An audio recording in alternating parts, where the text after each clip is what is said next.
We'll definitely be looking out for the mid matchup. You know, you got your last pick, Lina pickup.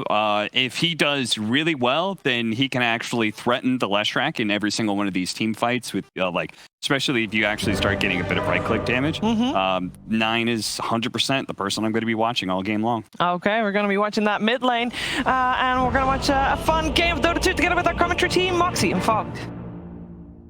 All right, well, we've got a lot of eyes over on that mid lane, but a lot of people pretty excited about this Nightstalker pickup. Yeah. Big fan of the hero. I don't think we get to see it too much in Europe at all. I know China does love this hero on certain specific players, but looks great in this game. They're playing versus Tidehunter. You can't crack and shell off of that silence because it's going to be constantly applied to you because it's from the Nightstalker. Same thing for the Void. You just are constantly silenced. Super annoying. Abaddon usually needs to get pretty close range to get these shields off. Silence, again, it's a great hero to just lead the charge and definitely be that, what I think Brian was trying to say, looking at the dangler, right? The guy that just like, he starts the fight, he baits them a little bit to come in, but also looking at Tundra, very ulti-reliant lineup is what I'm looking at. So I feel like the pace that Team Nigma can set, especially with like less jug, they can just start taking towers very quick if you do start slipping up with 1 or 2 of those ults.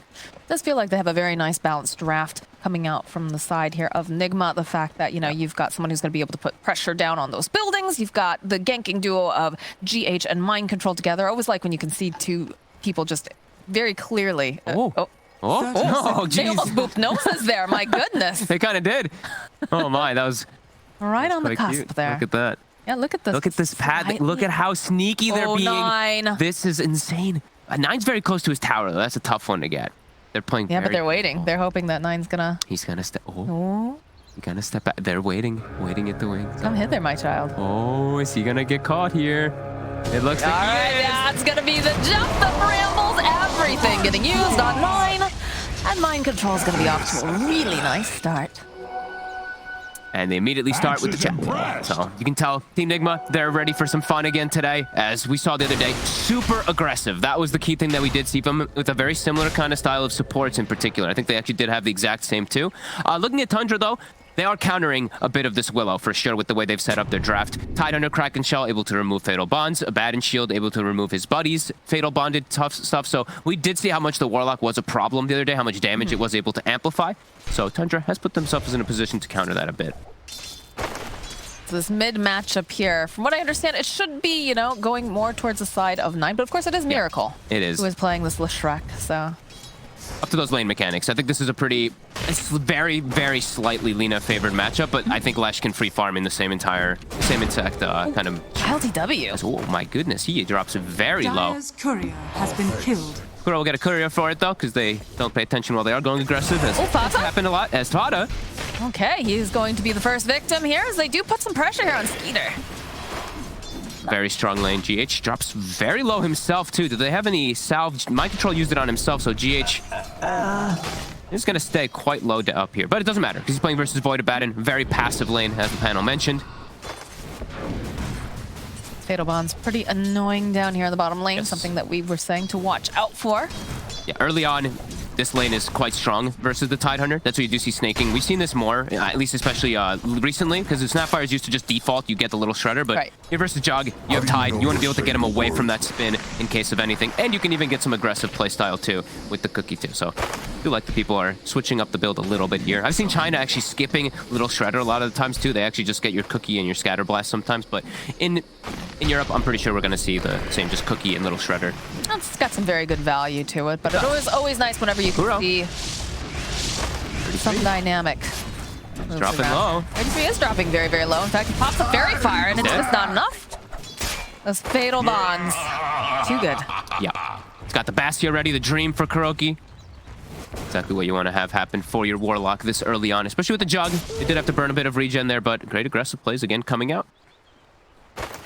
Snaking, he's gonna be happy. This is a very happy Snapfire.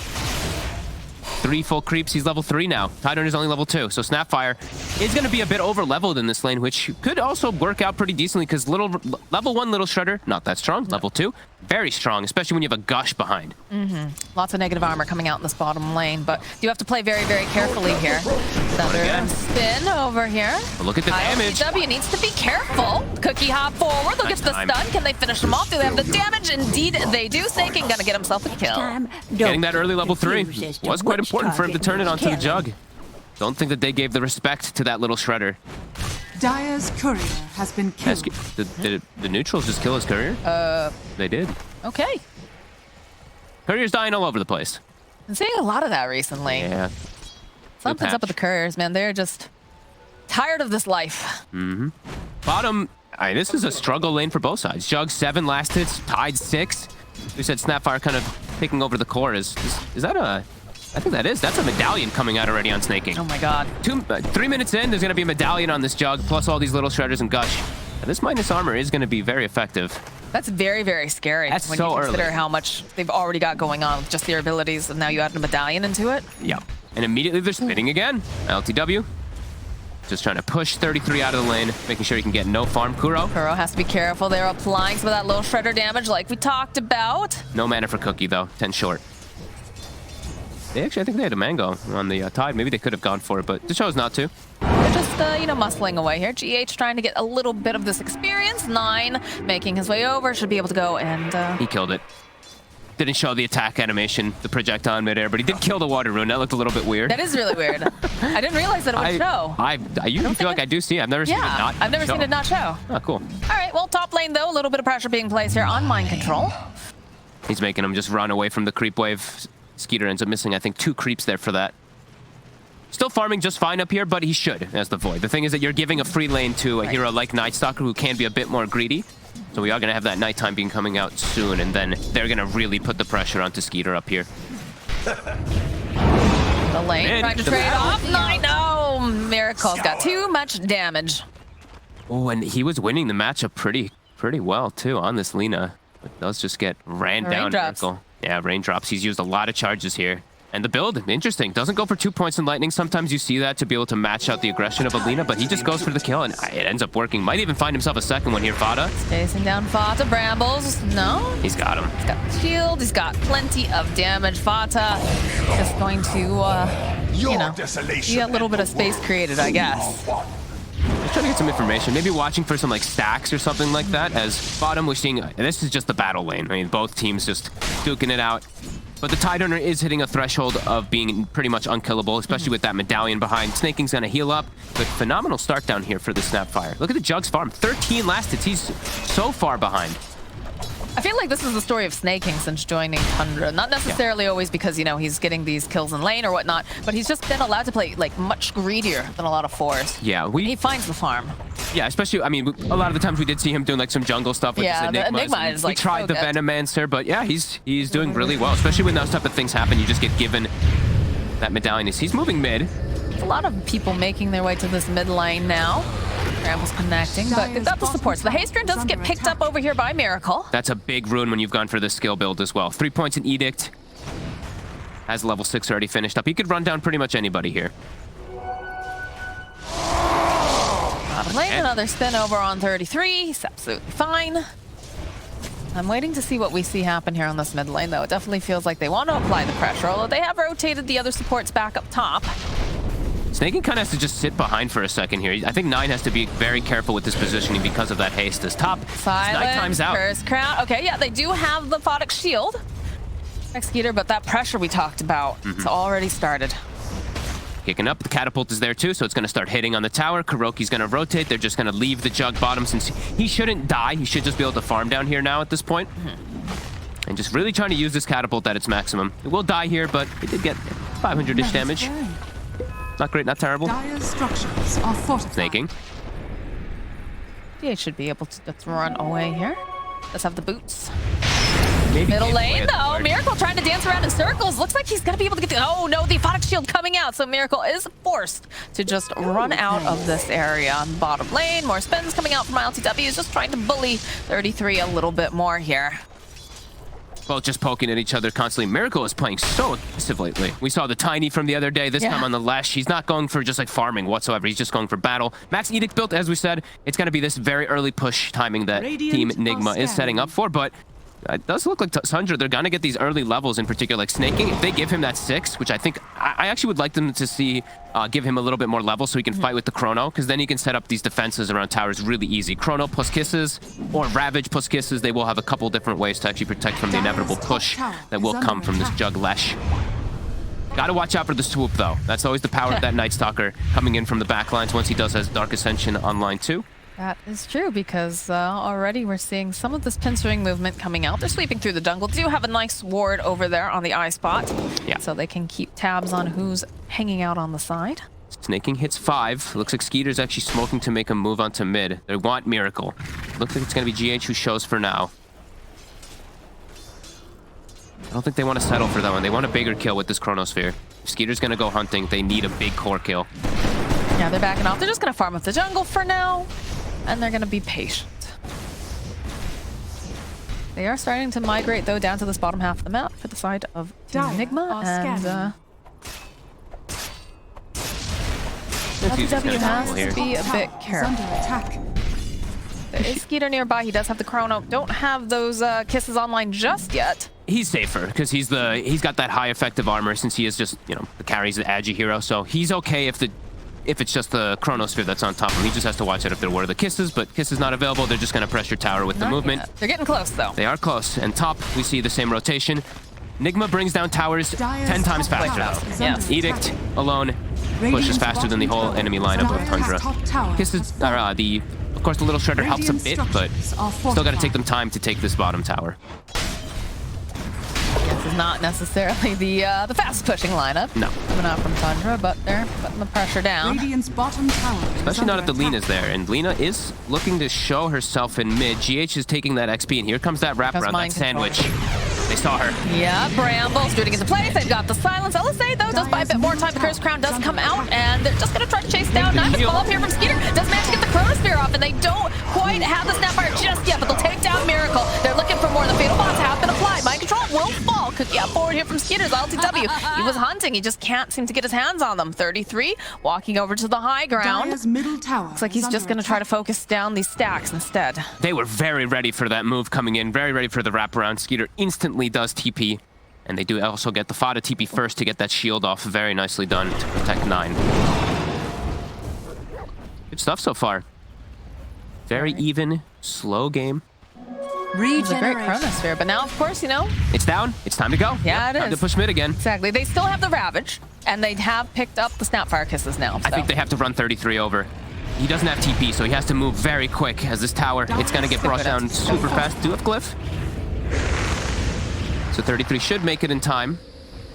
He's got to walk on in, though, and look at this already. Team Nigma respecting it, backing off. They're going to Glyph Fortify the carry, though. Yep. Showing 4 heroes, but this is the move that they need to do to stop that kind of push here. And now they can start a push of their own with that tide there. And they did use the Dark Ascension before, so nighttime is not available, so it's tougher for Mind Control to show up and look for these fights. 33 will happily take all of these hits off. They have to be careful, though, because they do have the Fatal Pawns applied to them. They have lots of different ways to remove it, though. Shields, plus the Kraken eventually when it procs, yeah. Vada always at the ready, does remove out that second one. And Nigma, they respond versus this tower push themselves, too, with also heavy team fight availability with Kuroki sitting back with the Infernal. But they're stalling. Mind Control just farming jungle, because we said, you know, daytime, using that downtime. I will say that Tundra is being very good about not blowing all of their ultimates at once. Yes. Obviously, they have a great wombo combo, but, you know, it's usually just, you know, Chronosphere, plus we did see the Laguna Blade, but everyone else holding onto those other spells so that way they can use it as a deterrent, because you know that Nigma, especially Miracle, is going to be just running at your buildings. Yeah, both cores look like they're gonna get their Yules at the same time, the Lena and the Lash. It feels like we have like pretty much mirror movements coming up from both sides so far. We do indeed. LTW is going for fighting build. He's got the Yasha into the Diffusal queued up. Seeing more Diffusal, of course, as we always mention in China, but do see its purpose in this one versus some low mana heroes. Tidehunter, Abaddon, Void. Could be effective. We've seen it more and more. All right, Night Stalker and Dark Willow on the hunt, looking to find any stragglers here in the jungle, maybe wrap around, get a quick pick off. But they do have to be careful because they are going to be walking into several heroes here. Yeah, 9 has the Yule, so he's got a way to protect himself versus this aggression. Stack is going to make a play over here on Snake King. First round, right on it. This is going to be a dead Snapfire. He almost got, you saw he wounded up the cookie, but oh, the silence, the crippling fear did catch onto him right at the edge, so stops that animation. They take the stack too. That's a big one. Yeah, GH even gonna just ult for it. pretty happy with that here. Great usage of the Dark Ascension. Nighttime in about 2 minutes as well, too, after that does end. And he's getting close to his vessel.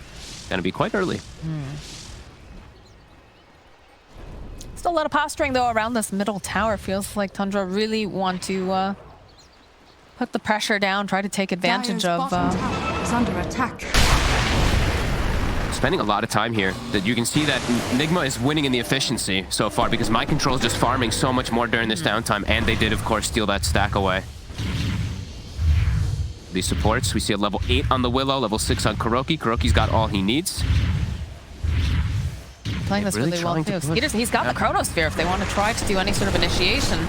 They have lots of ways that they can do this. They have to watch out. Miracle appearing over here on the side. They're gonna drop They drop the rock, and they have those fatal bombs down for the follow-up with the terrorists. Trying to get them out. They're both stunned up. The Snapfire comes coming, but Knight's already dead. Follow up with the Ravage. 33 will fall, but they have the Chronosphere. They held on to it long enough. They'll take down Miracle. They'll take down Mind Control. They're chasing after GH now. Looks like Skeeter should be able to find that kill. Now AlcodeTV, he's going to try to spin, but they have this physical damage. He's got to be careful. Might be able to go and just burn down Snake and Cookie just a little bit too early here. As Skeeter is going to take a lot of this, but he time walks away, has his eyes now on Kuroki, and he's just going to wail away on him and put pressure down on the tower. And they come out ahead on it just a little bit here. It's like the exact same thing from both sides coming out there. They kill the Lesh, they also kill the Lina, the Abaddon lives, but they do end up getting that finalized kill onto the Warlock. So I do feel like Tundra is happy, but they did not finish off the tower. No. And now they blew a bunch of those ultimates. They only have the Laguna Blade now available. And Nigma's gonna go right back. It's almost nighttime. They are. 33 is tanking a lot of this damage. Time off way here from Skeeter. Snake King, the Yules comes out here from Miracle. Gonna get just stunned immediately. Skeeter, though, chasing in. It's almost enough damage to take down Snake King, but not quite. Miracle, he's in trouble. The Cookie hop forward. Skeeter, he continues to fight it, but he's still going to fall. As AlcodeTV again, spin into wood, should be able to take down 33 here if he wants to go and commit on it. The silence, though, coming out. Mind Control joining right back in. Laguna over on the back lines, taking out GH as Snake King's getting chased down by Mind Control. Both teams just They're going duking right it out back of the in. mid lane. Yeah, I love this. They're continuing. This is starting to look like some of my pubs here. Immediately spin over onto 9. They'll be able to keep them healthy. They'll turn right back around. They get off one of these bashes. It's just constant Dump battle. forward again here from Skeeter, trying to put out more damage over onto Kuro. Control again using the Ascension. We do have nighttime though, so he is a lot stronger throughout these next few moments. And will they be able to get the tower this time is the question. It's the battle of the mid. It is. Miracle does get brought down again, but does he? Because he does use the aggressive Yule, so he gets time dilated up. Bata. Can they keep holding this tower? Nice positioning. He's just trying to get one of these stuns off. Another glyph for the Cardi. It's literally mid-wars. It is. How long has this been here? It's been like 6 minutes of both teams just TPing 5 heroes, running 5. Look at this again. Yeah, all 5 heroes to mid lane from one side, all 5 heroes from the other side. We've been here so long that they're starting to get their abilities back off the cooldown here. Skeeter's rooted into place, gets a bash up over onto Mind Control. Does have to be careful. He's got the Cursed Crown and the Brambles, but he is just going to time walk it off as they start to make a play over on Miracle. Not quite. AlcodeTV again, the spin, another bash. Can't even tell who's coming out more ahead on this because it's literally the exact same thing from both sides. Like, okay, Omni's coming back up, but so is Chronosphere, so is Ravage, so is Chaotic Offering, so is absolutely everything. Back to the mid lane battle. We will have Void take a little bit of time off, go collect some bounties, but then back to the mid lane to Dear fight. Diary, it is day 4 of sieging the middle towers, and you know, morale is still high with the troops. Miracle's like, enough for this. I'm going top. Getting a wave or two for myself for now. I think that's the play here at this point. They're smoked up over on the side of Tundra. They're looking for the engagement. The silence, though, coming out immediately over onto this Abaddon. It's forced away, but they already used the Willow Bedlam. Gonna spin the wave to clear it out. They're gonna glyph the wave so that he can't. They'll go for the Ravage. It does clip him. Clipping right at the very end, but the Terrorize coming out is beautiful here. Ball from GH. They'll go, they'll drop the Chronosphere. And they've got these kisses. Can they do enough damage? It's looking pretty gosh darn good over here on Mind Control. The bash comes out. Yes, Mind Control will fall. They already took out AlcodeTV. Hunter's ults being a little bit more successful here.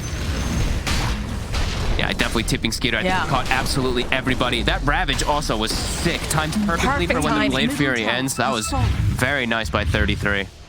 As they will get that mid tower, so Battle of the Mid Tower will finally end. It looked like he almost did it just a second too early, but this man is perfect. Because he just... Perfect. Skeeter also, that little sidestep was actually so clutch. He actually backpedaled, dodged the Terrorize so that he jumps in and gets the successful chrono off. And nice healing ward micro, but not gonna keep Mind Control alive. It was a good try for sure, but very nicely played here. And they're going to get the tower deny in the mid lane. So Dire's Tundra, middle they've won the mid tower ward has for been sure. denied. I love it. What a game. 12-12, 18 minutes. Wouldn't ask for a better dead even game as Fata found again. Got his own way to protect himself as soon as he drops low. Yeah, immediately. Our he does time get comes caught out. this time. He is not going to be able to survive this time. Oh, whose item was that? Whose neutral item was that? Was that the shield that popped it? Don't tell me that. I think it was. It was... Okay. You got it, okay. I was like, oh god. Fox is very upset about I was like, this oh god, guy. did the neutral get stolen? Look at him, he runs for it. I was so scared for a second. The courier. Oh, nicely done. Nicely done. Okay. Almost lost himself a neutral. As Nigma, they are still looking to fight a little bit more frequently here. Since they do know that Chrono, Ravage, Snapfire Kisses are down. Still nighttime for That's my quite control. the mouthful of all the abilities now. All the R Radiant's top buttons tower are... is Except for, you know, the Laguna Blade. Yes. Still have that up and running, but the smoke is over here on Nigma. They're looking to just come through the area, see what they can find. They threw up some nice vision deep in there. It's interesting because it's an interesting dynamic because they're reliant on cooldowns, but not as reliant because they have Night Stalker, who he can just rely on just flying into the backlines and just breaking up the fight so much. But also they do have to rely sometimes when it's not nighttime and he has Dark Ascension cooldown. So it's a lot of cooldown back and forth here between this game that makes it really fun. And Fada constantly just runs into them here, which is actually really good for him. He's scouting, forcing spells on himself, getting his team into good positions to get those ults. This is a very even back and forth game so far for these first 20. Look how immediately they turn around. The cookie hop forward here. Do you have the Curse Crown over on Fata? It's stunned. Let's just back off. Skeeter is definitely the big winner out of all this, though. 406 so far, yet to die. AlcodeTV does have the 2 deaths. He's been slowed down. We'll almost have Diffusal Blade finished up, but that does mean that feels like Nigma's going to be more on a timer of just constantly looking for fights, while Void's going to scale better. Oh, 9. He gets caught.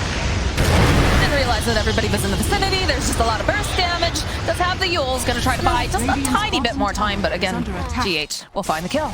It's a lot of gold. Wow. 405. Invisibility. 20 minutes in. We've had quite the fights back and forth. I mean, most of it was taking place here in the mid lane, but... It was. Yeah, look at that heat map. Woo! That's for Snapfire alone. Snaking's been everywhere. And he had a really nice start. Did. You know? Gotta make use of that. Got the Holy Locket online for our Warlock here. They're so farmed because it's just been constant 5v5 fights. Yeah. So the Warlock is benefit. Heat map was team versus team. Error on the label. I was going to say, I was like, damn, Snaking's literally playing the whole map somehow. That's impressive. Those NA Dota boys, man. They're so good. All right, any important shards? Since we have it 20 minutes, Warlock's got it queued up. A couple people do have it queued up. Jug has it queued up, I saw Jug as well, earlier. yeah. That's next. That's just those two, it replenished looks like. grocery list, it looks like. Yeah. And it's still very neck and neck. Less than 1K even. net worth lead. Again, partially because of the fact that everyone's been huddling together in that mid lane, but BKB queued up now for the Lina. Working on that. They need that BKB especially because Mind Control, as we see, he's going to rush toward Blink Dagger, so less about protecting his front line and more about getting to the enemy back line. While UC33, he's got Pipe, so he wants to protect that front line. Don't let them actually cross through to get into the back. It's kind of a... that one is actually an opposite dynamic, but besides that, team fights are pretty much the same. As He is the wall. He is the wall. You have to break through, and if you break through the wall, there's a bubble there to contain you, you know? No breaking quarantine, guys. Nope. Very important. And he's tanky. 33 he also finds Vambrace. So on top of just Pipe, he is very tanky. It's mostly magic damage still on the side of Team Nigma, besides that Jug. Claiming themselves a high ground for now. He has the shard flying out to him right now, I assume?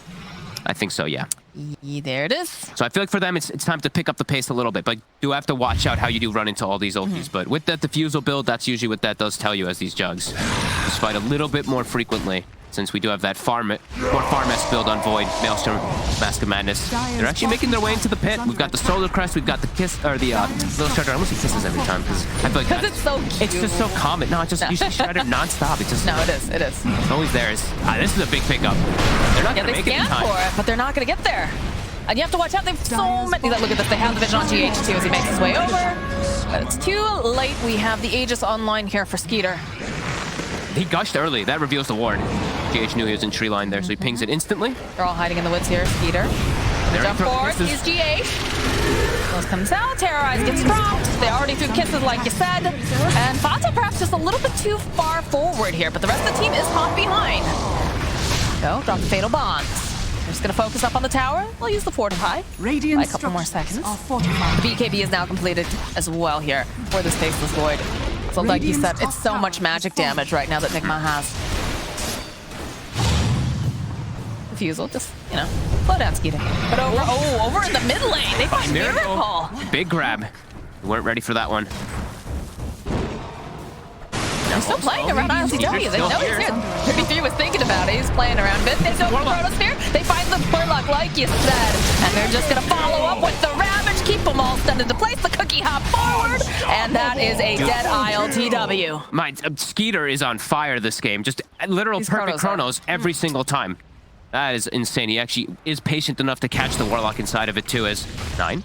He's got a... It's daytime. He's got a Yules too. He's hunting. Radiant's middle tower Oh, Dayman. GH also getting brought down during this. Mind Control will be able to TP out. Yeah, no other way to cancel out, but I'm not so sure about... Yeah, GH will fall. I mean, we talked about having a high-octane draft coming out from the side of Nigma, but Tundra is just playing their draft so well. Skeeter's also just killing it. That core-to-core matchup, him versus the Jug. AlcodeTV making quite a few mistakes, overplaying his hand with these spins. Skeeter is just on point every single time. Level 17 already at this point in the game, and enabled nicely with that snaking behind him with the Solar Crest every single time. This is a very clean game so far from Tundra, just battling it out. Tundra's hungry, man. They are. And their lineup scales very hard. As we mentioned, you know, Jug's gone for more of a fighting build, and it's not really working out for them so far. They just haven't found the engagements, you know. We saw that they have a Night Stalker. We figured, okay, this is going to start putting that pressure down early. You've got Miracle with all this magic damage, but a couple of these engagements have really just kind of gone sideways for the side of Nigma. And now you're running into the issue of, you know, they have BKBs. They have things to counter all of this early magic damage.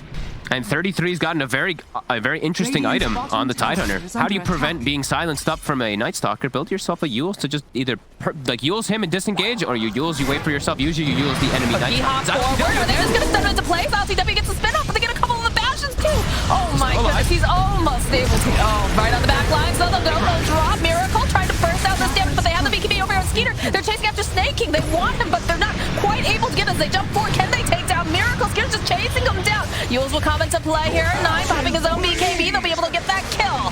Snaking does fall. The run is on here after AlcodeTV. They want this kill. They want this Jug. Can they get their hands on him? They've got him. They've got the Yules, the LSA, the Laguna Blade, and he is dead. They were chasing after 33 something fierce too, and he's still alive here. Do eventually manage to nuke him down, but 9 is hunting. Would like to punish him for this damage here, but they don't have the vision. He is going to be able to just teleport on out. And also, the other thing I didn't point out is the Yules versus the Omni Slash. He's able to dodge out a lot of that damage very nicely. And AlcodeTV, he almost dies at the start of the fight. He actually gets holy locketed from his Warlock. That's actually what pumped him up with that big heal there at the start. And Nigma, again, unable to take a very successful team fight. Now there's going to be a Chronosphere as well available for Tundra. Again and again, just out-fighting Team Nigma. And getting these catches, AlcodeTV in a very precarious position to start it off too, in the river. This is like the death spot, we like to call it, where you don't have a good vision onto that high ground. Look how low he gets. And then bam, gets holy locketed up. And Skeeter, just BKB already at this point. He's able to just stick onto Miracle quite easily at this point in the game. Yeah, he knows that that's the major damage dealer, like we said. It's really good fights from Tundra, just reading the movements perfectly, always setting up, always being aggressive. And as we said, they've got their ults available here. They see AlcodeTV, can't go get on top of him, but they'll push him away. Breathing room at all anymore, Fog. Skeeter just runs in and steals his Ancients instantly, and he's just hitting these crazy item timings. Almost has Scotty finished up also on Skeeter. Oh god, the Elven Tunic here for Skeeter. Oh, baby. He just drops all the items over there too, you know? Cloak of Flames. Anyone? Any takers? Yeah. Take 33. Get over here. Here you go. Give me your fan brace. Thank you. Radiant's middle tower is under attack. Just littering, leaving their slippers of agility on the floor. Are fortified. Very effective use of gold so far for Tundra. 808 on Skeeter, as we said, the standout so far for this game. is under 9 also BKB, so they just got 2 different ways to protect themselves when they do get jumped from this Night Stalker in the back. And game is feeling really hard for Team Nigma now at this point. Yeah, they made dynamic item choices. Again, not something you typically see on a Tidehunter. You don't see that Yules, but he's doing it. We've got a Chrysalis over here on Lena. I like it. Dishing out the damage. Yeah, I like it a lot. There's a quiver found over on the side of the Radiant here. Mm-hmm. I thought that was going over on the side of Tundra, and I was like, oh, perfect. That would be nice. No. They do find themselves a sliver on the side of Tundra, though. Another really good pickup this game. That base damage, that status resist, everything here for the Void. Just going to amp him up on top of this. I don't know if they're going to kill Skeeter, honestly, this game. He is going to have 3,000 HP plus way more effective HP when he's solared and he has a sliver. So he is going to be quite impossible to be being brought down, especially with a Void. All right, Abaddon at his side, too. He's got to just... If they want to kill Skeeter, he's got to, A, be alone, B, not have his Chronosphere, and then C, they got to dump everything on him, and that is not the position that you want to be in. No, they got to get the fear into the stun, into just a full follow-up. But yeah, there's so much backup from Tundra, and it's a very all-in item choice, as we said. I feel like this is do or die here for Team Nigma. The SNY and the Diffusal's done for the Jug. It's about to hit level 18. It really does feel like if this next fight doesn't go well for them, Tundra's gonna start just fully taking over the entire map. And they do get themselves a quiver over on the side of Tundra. Lena's gonna hurt. I mean, she's already hurt. Let's be really honest here. But yeah, look at this. They can't defend these towers. They'll put out the fortification, but... She's about to be 20, so Fiery Soul stacks also will be even stronger. And Jug has to be careful now how he spins. If he just spins in a bad position, Knight might just be able to right-click him down himself. We're getting to that point. Dire's top tower is under attack. This is excellent play so far for them. Everyone, I mean, they're never splitting up. They're never getting caught out of position from this Night Stalker movements at all. I mean, that's kind of the counter at this point in the game. Is just don't be alone. Look at Miracle. Spider legs into this little spot here in the trees and starts whittling down the tower with Edict. They're trying to do it with what they can so far, since I think they are feeling that pressure. Dire's They'll find themselves a courier at the very least. It is just Vatas, but this one, the big one though over here, you know. This isn't over. LPW? How long is he going to be able to just do that? That was the question. Anytime Skater's there, he won't be able to. He's just not afraid at all. He's just charging over here at GH. Just have to be a little bit careful. LTW now is here, so he should be able to get himself a nice pick-off kill. Okay. The one time Fada, I feel like the few times that he has made a mistake this game, but he's been excellent so far. Yeah. Like his deaths have been so perfect, the way he's just been revealing the positioning of Team Nigma. A big fan so far. Oh my god, the same spot! Oh my The goodness. exact same spot! He is making quite some mistakes this time around. He's getting punished. Also, we see Snaking with the shard picked up, that extra little bit of stun when you are in melee range, Scatter Blast. Miracle is doing everything that he can over here. He realizes, okay, he's dead. We can't fight. We can't do it. We just got to split push. And the data list is now completed for this Lena. This feels very tough. Dire's bottom tower. This Jug is very out of the game so far here. And he went the earlier game items, and he's not been able to have the successful fights. Tundra gonna start working on high ground, but so is Miracle. Edict does push quite fast. Gonna have to back up and respond. Teaming home. 33. Silence. Nice play here. BKB coming out from mind control. He gets out, but he doesn't have to find Miracle over here on the side. Again, the Yules will drop the Terrorize. 9 hunting. No, they started winding up. They didn't fully commit to it yet, but they need to get there fast because Miracle, he's just chipping there. Look at this damage. Shredded. Oh my word. Thoughts of chasing after GH now. Get over here. Gotta navigate the maze here. Oh, no, not quite. Whatever, got a shield. Pop a mango. Pop one of my 5 clarities. This is just, really good movements across the map. Tundra also recognizing that they got to be a little careful of these Edict split pushes, immediately swing back over, start to push back themselves. 33 dragging the wave as well from bottom. I mean, the easy solution is you just kill Miracle. Yep. And that's where he's dead right now. So they'll be pushing out these waves, taking down the vision, which also hurts so bad because AlcodeTV, he just wants to harm. GH. Try to catch up. GH here uses the Shadow Realm, has the blink, goes down the brambles. 9's on his way though. Nice play there from GH. Dodging the first little shredder hit there with the Shadow Realm so he can get the blink off, then he Yules the snaking midair. Oh, 9. We'll retake that outpost, and 9 might be able to find GH anyway. Nope. Blinks, he blinks. Does get away. Nice little plays from GH. Mind control. Ooh, Fata. Didn't quite see him there. But they're having to just avoid. They cannot fight into Tundra, which is a huge problem. And this Jug continues to get bigger. This Lena continues to get bigger as well.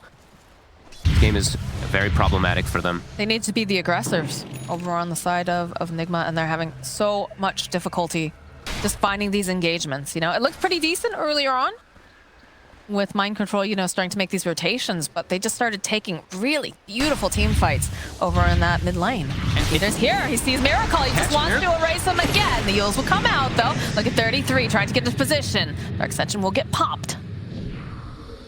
Gotta catch some of these back heroes, but as we've said, they've got double mute magic immunity. 33 just walks right in. Mind control, getting the jump over here. Silence, they have the dust. Can they follow up a couple of these spins? Skeeter just trying to poke away. They have the BKB. Mind control just hasting it here over after snaking. Have to be careful because look at this damage as they chase after him. And I hear a Ravage over on the other side. Followed up with this beautiful Chronos here. They'll take down Kuro. And they're going right back in again. They'll take down Miracle. AlcodeTV. Look at these clicks coming out here from 9. He just has to get a little bit closer. 33 is here. They have the Yules. They can set up for the LSA. The cookie out forward. That is a dead juggernaut. That honestly feels a game. This has been a relentless play here so far from Tundra. Not letting Nigma get any type of successful fights. AlcodeTV really struggling so much this game. They're going to end. Yeah, I don't think there's anything Nigma can do versus this at all. These Chronos, absolutely perfect from Skeeter. Tundra, this was a beautiful game, honestly. Yeah, you can tell they figured it's pretty much over here. Although they do buy back on the jug. Mind control trying to jump over onto the back lines, but he's just immediately blown up. He's just gonna get hit by the Lina. He's dead. Look at this. AlcodeTV thought maybe I could spin. Okay, they'll follow up. They'll drop the rock. They try to get off the damage here with these fatal bonds, and they went for the Omni Slash, but it's just not enough damage here because they have the Yule. They have everything they need to counteract this jug. And GH gets T-shotted by 9. Yep. GG. GG. What a play coming out from Tundra. Itemization on point, the way that they constantly just fought these battles, and yeah, Skeeter, he I think for me is the MVP. Even though he fought to break some smokes, eat some ganks and stuff like that, it was really Skeeter's Chronos. He was catching 4 or 5 heroes, or catching like 3 or 4 just on the cusp so that these kisses can be perfect, and yeah, great execution. I don't know if Nigma knows what hit them just there. I don't know. But More game 1 than I did Tundra's, but I think they even have it better here. I think the Doom is not the best answer to the Medusa. I think Miracle will have the space he needs to carry this game. I don't think the pace they represent is fast enough, and AlcodeTV's on a signature. I will tell you, the stats do agree. Every time Team Nigma lose first game of best of 3, regardless of if they win or lose the series, they always win game 2. That was actually the whole reasoning for it, and you just kind of... I was trying to BS my way through that explanation, and I've been exposed. I think for this game, the momentum of the Yules Mars is really important, but I'm going to be watching for 33 and his impact, because one thing that Doom does represent is constant percentage-based damage, thanks to his Infernal Blade. So I think 33's game is actually really important in this one. If you're a strong Doom and can continue to run at people, you are just a constant fountain of damage. All right, well, let's see if 33 can do it for the squad, because if Tundra win here, they are guaranteed forcing out tiebreakers for a chance to avoid relegation. Of course, we also like to see a third game, so perhaps we will, depending on if Team Nigma work out their draft the way it should. We're heading over to Moxie and Fog for game 2. I mean, who doesn't love tiebreakers? It's just more Dota for us to watch. But I know we're both a little bit surprised here with that 33 Doom. It felt like, you know, there was some other options there in the draft that they could have gone to help deal with this Medusa. Yeah, I'm very curious what they're going to go for here. I guess it is... the concept of Medusa has changed from the past, where we used to see, you know, that you go for your damage items and stuff like that, and then Doom isn't as effective. But if you're preventing snakes from being casted over and over again, I mean, maybe that's what they're looking for. I'm very curious to see what it's going to be. I was very impressed with the way Tundra was able to set the pace of that last game and constantly just fight and battle. So yeah, definitely looking forward to see what they can do this time. And I'm looking forward to see this matchup in mid. I haven't seen a Mars versus a Medusa. I've seen Miracle a lot of the times in this mid matchup as this Medusa, but I've seen it mostly versus like intelligence heroes, where that's where the snake thrives at its maximum, so you can keep yourself at topped off. Yeah, we'll see. Starting with the quelling, so we can match that base damage versus the Mars as well. Yeah, we'll see. This is a cool approach here. I mean, Miracle has run some interesting things in the mid with very interesting mindsets here. But, you know, with the 9 being on the Mars. Seconds to battle. Feels like Nigma set themselves up for like this super scaling lineup too. Like if they don't fall out of it early, they're gonna scale to incredible measures. AlcodeTV Ember, it's a classic. This guy is one of the best Embers in the world, especially from safe lane, which nobody else really runs. He's one of the few players that loves to play it there. And they've got ET. And ET works so well when you are playing with these mixed heroes that do both physical and magical, like Medusa and like Ember Spirit in the later stages of the game. So yeah, this is going to be a cool one. I think it's a very different style than the last one, where that mid tower isn't going to be this insane 5v5 as often. You say that, but I think we're going to see more stacking. I think that's the key thing. Last game, I was looking around, there was like no stacks. Everyone just fighting mid 5v5. This is a game where I see sanking. You need to get stacks for this hero to get a good blink dagger timing. Same thing on the other side. For the troll, you want to probably get a couple of them going. But yeah, I think for the most part, we're going to see a lot more stacking from Nigma in particular. We have a Medusa and a Sand King, so yeah, let's see. I'm going to watch mid mostly, because I'm not going to see this matchup too much. I feel like Miracle can just constantly poke him, but I don't see 9 being able to get really bullied out of lane either. And he is able to absorb damage pretty nicely as a melee hero versus this Medusa. Eyes on him. I have a feeling GH will make sure that he's taking good care of that triangle, though, for mind control. So yes, we'll see plenty of stacks coming out from them. And okay, so they put the snaking clockwork as 4, so they actually have a really strong lane bottom versus Sanking. I was wondering, are they going to put the clockwork down here since it is a Sanking? No, they're not. So that Sanking does have a much harder time in comparison than if he was versus Clock, because versus Clock you can play around it with stun and whatnot. And he skilled the caustic right away, which feels kind of grim for mind control playing versus double ranged heroes. Yeah. They can just both stay, Troll can just stay inside that range form. GH is priming the range creep so he can get the last hit. We'll get it. Trying to make sure that they don't get left behind in the experience department, because if they hit 2, mind control might just die instantly as soon as they do. Well, it's just so scary when you consider that you do have a slow, you've got that cold feet, you're going to be looking to murder as often as you can too, coming out from the side of Tundra. So this is a really strong lane. Really strong lane from Tundra. Once the levels come out, we will see like mind control and GH able to maybe find kills onto Fada, but besides that, I think Skeeter's going to free farm down here. That's very, very scary. Yeah. On the other side, we do have this Ember Spirit who should be able to do some decent free farm as well, too. Depending on what creep we do see 33 find, as he will take a speed creep, eat away that pole camp. Also find himself a courier. Okay. Yep. And that's the Blightstone. All right, so that'll be nice to take away.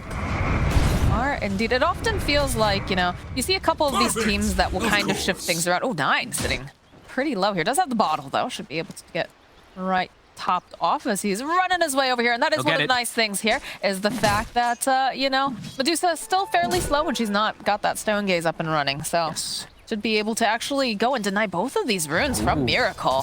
That feels kind of bad here. Phone right over against Snake King, opening up here. Battery Assault. They just keep bashing Miracle over here to the side. Kuro is here, though, of course, but they're poking away. There's no mana left over here on Miracle. This is not looking good for him. He is going to fall to Snake King.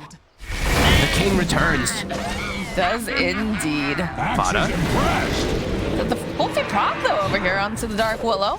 So it looks like Fada's actually going to survive the GH, perhaps diving just a bit too far. And I think GH tried to salve in the Shadow Realm, but still had Cold Feet active on himself, so he loses his salve, he dies. Huge kill on mid. I'm surprised the Medusa went to go check these runes. As you said, 275 mood speed. 9 capitalizing heavily, 17 and 4. Doing excellent in the matchup, and yeah, Snaking, super active as we've seen him so much on this 4 position. Has Tranquil Boots now, so he's going to be even more active with this and just be a nuisance. I mean, he is one of my favorite clockworks to watch, as I have been following a lot of like NA and SA does. Like him and Schofield on this hero, they do a lot with it. Yeah, I'm a big Snaking fan, honestly. Former teammate of mine for ages. I've seen this boy grow up. He's killing it. That was an excellent rotation. The level 1 Battery Assault usually is not that effective, but versus such a slow hero like Medusa, yeah, beautifully done. Gets them off to a nice solid start, so it does look like they are coming out ahead in 2 of the lanes here. Ember is still free farming for the side of Team Nigma, but yeah, very good stuff coming out from Tundra again at the start. Grab another wave here, too. 33's going to be able to hit all the creeps he wants. He's going to deny a whole wave away, too. Oh, heck yes, he is. So what are they going to do in response? AlcodeTV, he's going to try dragging waves in between, too, doing all this funny business to get over here, because he doesn't want to lose out on all that XP. And get the stacks have begun as well. They've gone for a very greedy setup on Team Nigma, so they have to go for these stacks. 33 will eat some damage here from the level 2 Flame Guard. This was a great play from AlcodeTV, actually. To bring the creeps here, very heads up from him. Are they going to be able to challenge these stacks that Snake King just threw together? No, I mean, on the side of Team Nigma, no. This is a more passive style draft, I do feel, from them. The only real aggression that's going to come out is from the Sanking Willow in the early game. And I guess like from the Ember Spirit. Kind of babysit a Snake King, making his rotation here. Whirling axes over onto Mind Control. He's got the Burrow Strike, though, so he'll be fine. Super active, though. He's already set up 33 for success up top. 33's queued up Midas. I guess that's the planning around. They're going to just try to be very greedy themselves. You know, they see greed from Nigma, they raise it with a Doom last pick going Midas. That's, I mean, this could be that approach. This could be why they did it. Snaking also going to start scouting these stacks. Ooh, there's quite a few there too. They know they know that this is the game that they're trying to play. ET stacking also the other jungle completely too, as we see Kuroki doing that. And he's giving full experience to ILTW. So looking to play around probably the Ember Spirit playing super aggressive. So they're trying to give him as many levels as possible. Bada. He's going to fall here to GH. Mind control, though, is not looking too great right now. Does have a couple stick charges here. Snaking hunting, but Kuro will join into the throng here and make sure that Snaking cannot close the gap. Very low level on this They're clock. gonna go back in. They're thinking about it here, looking for the stomp. Not gonna be able to connect here. Skeeter, okay, they'll follow up the Kuro strike. Brambles coming in. That should be a dead Snaking. Quick early moves. Looks like we're gonna have tri-lane versus tri-lane action down here since there's just that 1v1 up top. You know, like they said, they want to be able to get those levels online here for ILTW because Dusa is, of course, you know, going to be playing a bit slower, wants to just go hit creeps, wants to hit these stacks. Yep. But the bottle service here in the middle lane, they'll go for the arena. They've got no mana left over here on this Dusa. The TPs are coming out. Can they finish off Miracle in time? It's not looking like it's going to be good enough, but they'll keep blinking away. Snaking having to be careful. It's going to have to run out. 9 Curse Crown should proc. It's the courier sitting over there. They need to move him fast. No, they're not going to be able to do it in time, so those raindrops are not going to get delivered. Nope. Not quite having the damage. I think Snaking hits 3 afterwards, so he didn't have the level 2 battery assault. Perhaps if they had that, they could have actually gotten the kill, but very patient from Miracle with his wand charges as well. So first Mars ulti, not successful, but they at least force a lot of reactions. 33 is about to hit 6, so with the Doom, they could set up for ILTW if they do get a sneaky play from it. And he's actually He's cutting. Is he gonna find a courier here? No, it's a little bit too high. He tried though. Big brain stuff. As ILTW has hit 6, as we said, still has to worry about when the Doom does come out. They could just Doom him and run him down very easily with a battery assault. But playing right here. It's not 6 yet though on 33. They do spot him. Now he's got it. There it is. Trying to beat. There it is. The Doom, the cogs. This is going to be a dead Ember. And he scouted them too. He used the slight. He scouted Snay, but he did not give respect to it. The Doom, I don't think he saw the Doom just tick 6-2 from that creep wave, so does get caught out from it again. Super patient. 33 has been so precise. He is. In the series. And did he get the last hit? He did. So he's got Midas. Looks like they are going to be able to punish Fata over here. Peter joining in, but he's already dead, so he's going to back off. This is going to be a very greedy game. I see a Battle Fury queued up on a Troll. I see a Midas queued up on 33. This is just all out greed.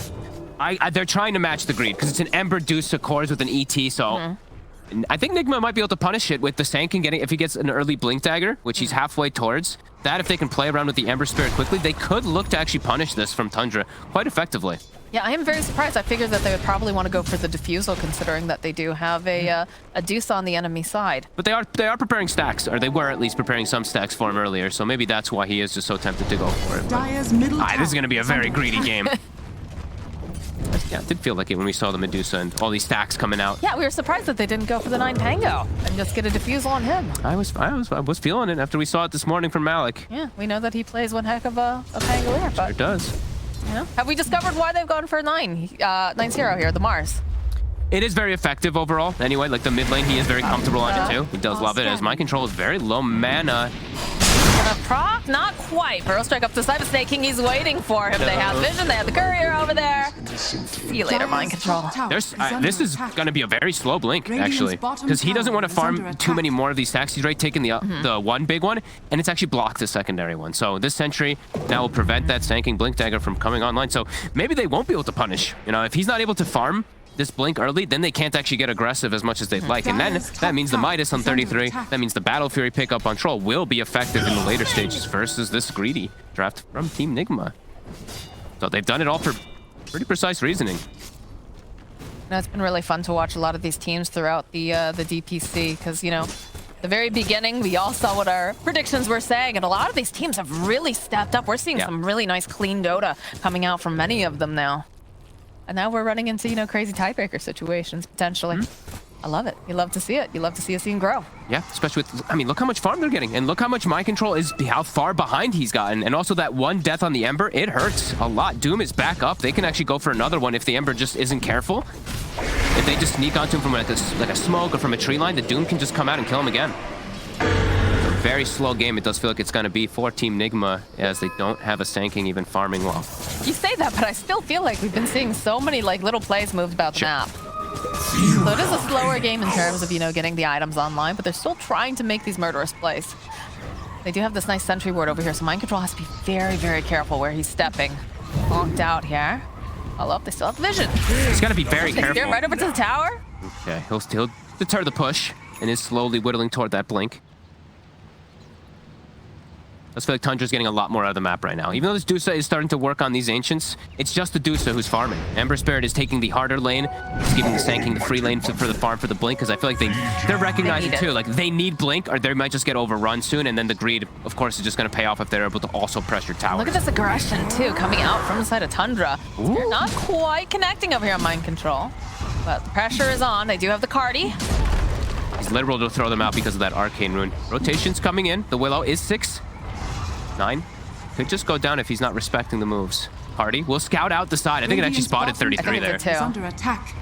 You have to be very careful, but tower is 6 as slowly well. chunking down. Slowly dying to this catapult. They tank it for the extra hit. Nice play by Snaking. Dire Tower. structures Very are nice. fortified. Glyph. All right, we are seeing the rotation now. Got W's here, LTW. they have the dust. Hook shotting in, just going to initiate. Immediately the cogs coming out, the slide forward here from AlcodeTV. They will be able to take down Snake King. 9's dead too. 9 is now left here, and they have the epicenter. They've got enough damage to take down this Mars. Dire's middle tower 33 is went for under the attack. Willow. He doomed up the Willow and Dire chased her structures are out. fortified. So a bit of over-aggression there from Tundra, but it does get them at least the tower, but Nigma strikes back as well. Is that just a little bit of impatience coming out here from 33? What, throwing the Doom? Throwing the Doom on the Willow, yeah. I think he's just afraid also of just this. The Willow can probably just solo kill him. If with a +1, the Willow damage is pretty ridiculous. So he does just still have to be careful. And I mean, with the pace that this game is going to be, just dooming anyone for a kill, it feels quite value Makes for sense. 33. As I mean, Midas is done. He's almost got BKB done. Snake King getting that value shove over here on the side. Probably going to die for this though. Skeeter, 9 making his way over. A-Blast. They're looking for it, managed to connect over here. Mind Control getting chipped away. ILTW. Of course, run now. Skeeter needs to be careful here. Oh, Follow up with the Bedlam, and of course that Cursed Crown. Skeeter just overstepping, just too aggressive. ooh. And sometimes, you know, that battle transit does turn against you. It's very tempting to hit it when you see like this kill opportunity, especially onto a Sand King, but it brings him up into the high ground. An easy setup for GH. You have to be careful. They're making some slight mistakes over on the side of Tundra, and Nigma is the type of team that does not let you get away with those. Dire's top But this Doom tower has a is under BKB, attack. Moxie. Oh How my he's word. so farmed. He can pick and choose his targets now to at least go for the Doom. The Medusa is very farmed too, though. On the other Yeah. side, we see they're enabling are scanning. Miracle to the maximum here. Level 13 as well already. It's 12 minutes 50 seconds. So level 15 talent is going to come out at one of the fastest times I think we've seen. Definitely seeing nice stacks coming out here for Miracle. He's taking advantage of that. Father just trying to soak here in the bottom lane. Does have to be careful, but the rest of the side of Nigma are making their rotation now towards this bottom area. Radiant's So might bottom just tower is behoove under Father to attack. perhaps leave. Yep, they've got the Oh, blink look at Mind Control. He's scouting. Yeah, he's checking behind the tower. They're all rotating down as well, too, to play. 9, he has a blink of his own in mid, but their Doom is not available just yet, so it does feel like they're going to ditch this tower. We'll go Radiant's down. bottom tower And has Skeeter, he fallen. still is close to Battle Fury, but does get Dire's slowed down. middle Very tower important. is under That one attack. death, you know, all these deaths do count, especially when you're playing versus a greed draft. Cannot make these mistakes. No. But Radiant smoke coming are out now from the side of Tundra, hoping to 13 just minutes. swipe through here in this jungle, see if they can get a pick off, and they are lingering about here. Let's see if they notice the BKB, too. If they commit too many ults onto 33 before he pops BKB, it could be big problems. Hook Miracle? shot. Oh, nice sidestep though coming out from Miracle. Look at this immediately turning around the follow-up with that Burrow strike. And Snake King is going to be the one that falls. They were prepared for this move. 33. Hanging on to the BKB. I think this is Dire's top to be tower fine. is under Nice spot. Okay, the BK Forced. speed does come out. Ooh, big hit there. They see the BKB usage. Also get themselves a kill. Miracle feeling very powerful right now. Should. Does have to be careful being blink speared backwards, but Any will more step himself damage? away. Yeah. If he gets speared to tower, definitely can die. But yeah, if he is able to scurry away, he's okay. You need like an ice blast, I think, on top of it, right? Yeah. Radiant's middle tower He's is very under farmed attack. already. Let's Look see at this this. Manta again. He sees him for a split second. Bang. Looks like it was going to miss it. Actually, almost got him into it. Yeah, actually. That was actually really close. I thought that was going to be way cooler. Still keeping that Medusa to the top. We do see that greed from Tundra also paying off. They do have at least a net worth lead at the moment. Midas was used, and Battle Fury's online. So still keeping up. Yeah, you know, like you said, 8.9k net worth currently on Medusa. She's had these stacks, and that's just kind of the nature of a Medusa. Yep. But on the flip side of that, all 3 cores on the side of Tundra are sitting very nicely underneath that net worth. So. And Miracle is just so farm though, and 15 is going to be hit. So that talent, that pesky 35% talent, already going to be grabbed. Watch, he takes attack speed. I'm just kidding. No one takes attack. Don't you ever take attack Miracle speed. just trying to flex a little bit, you know? No, that talent's just way too strong, so. You have vision over here on the side for Snake King. Trying to just farm up a bit more. Mata again trying to soak.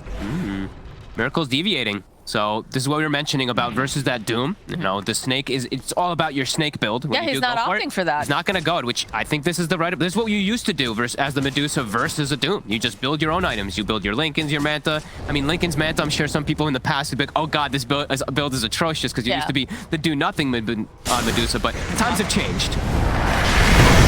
This is gonna be a dead Fata. Dire's middle tower is under attack. I should have stuck your nose in my business, Cowboy. This is a cool approach for sure. Playing his own game rather than going for Ags. Probably will still get it eventually, but It's too getting good the not early to, right? Yeah, getting the early one. You look at the point target spells. What are they on Tundra? Dire are There's like scanning. nothing besides the Doom and Cold Feet. It's very limited. Peter? No, they're just gonna poke a little bit at him. Oh, the hook shot though might be able to get a nice cleanup kill over here. Oh no! It's just TPing out. Just TP's on out. No spear to come in just yet. It's a little late on that. Had his blink on cooldown, I think, for like a quarter of a second still when he was getting closer. That is Lincoln's. I mean, this Lincoln's is going to be really good. The thing about AA too is like you're not going to walk into a Medusa to click cold. So it should effectively block out the Doom every time. Can they kill the kill without Doom? No. They can't. They knocked him out of the Ice Blast, actually. A little bit of miscommunication there, because I think if they landed that, definitely would result in a dead ILTW. Yeah, and that Flame Guard talent coming into play too. The Flame Guard absorption bonus that we see everyone taking now ends up keeping him alive. And now they smoke themselves. You know, the Ice Blast is down now. It's a chance to strike. Going up to the high ground here. Radiant's middle tower is under attack. Not done snaking though. Looking to tank this gank. Control getting a jump immediately. They'll follow up with an Ice Blast over here. Mind Control taking a lot of damage, so he doesn't fall. They've already taken out Snake King. He bites back. Getting into position. Oh, look at this arena. He grabs pretty much everyone over here. They don't get the Doom off. He's got the BKB, and look at 33 just running through here, trying to click down over on the Deuce. Has to be careful though. The rest of his team can't quite get over there. Skeeter joining in here. Does have the whirling axes. They'll still be able to take down 33. But now Skeeter. Well, it's a nice arena. It's just not yielding what they want here. 9 again, spearing over to the side. Nice stomp though, buys a bit more time. Here's what are coming in. 9 takes so much damage, and he is forced to run away. The Stone Gate's coming out. They've got so much here. Skeeter forced to pop that ultimate here. He does manage to take down GH. Another Ice Blast coming in. Hotlands over on LCW and Medusa. But they take down Skeeter. They need more damage. Good stomps coming out here from Kuro on the back lines. The Bro Strikes come out. This is looking like a dead Snake King. Zip forward here. ILTW. He wants Fanta. He wants to melt this ancient apparition, and by God, he will. That's a team wipe. Kuro, God, the stomps from the ET. I think when they do the initial spear, I don't think you can see it on the camera, but I'm pretty sure he stomped like 2 or 3 heroes when they're trying to chase forward to catch up to the Mars. Then he gets a secondary stomp on the follow-up, and that's pretty much all the ultis committed from Tundra, and they can't actually get the chase forward. Look at Kuro.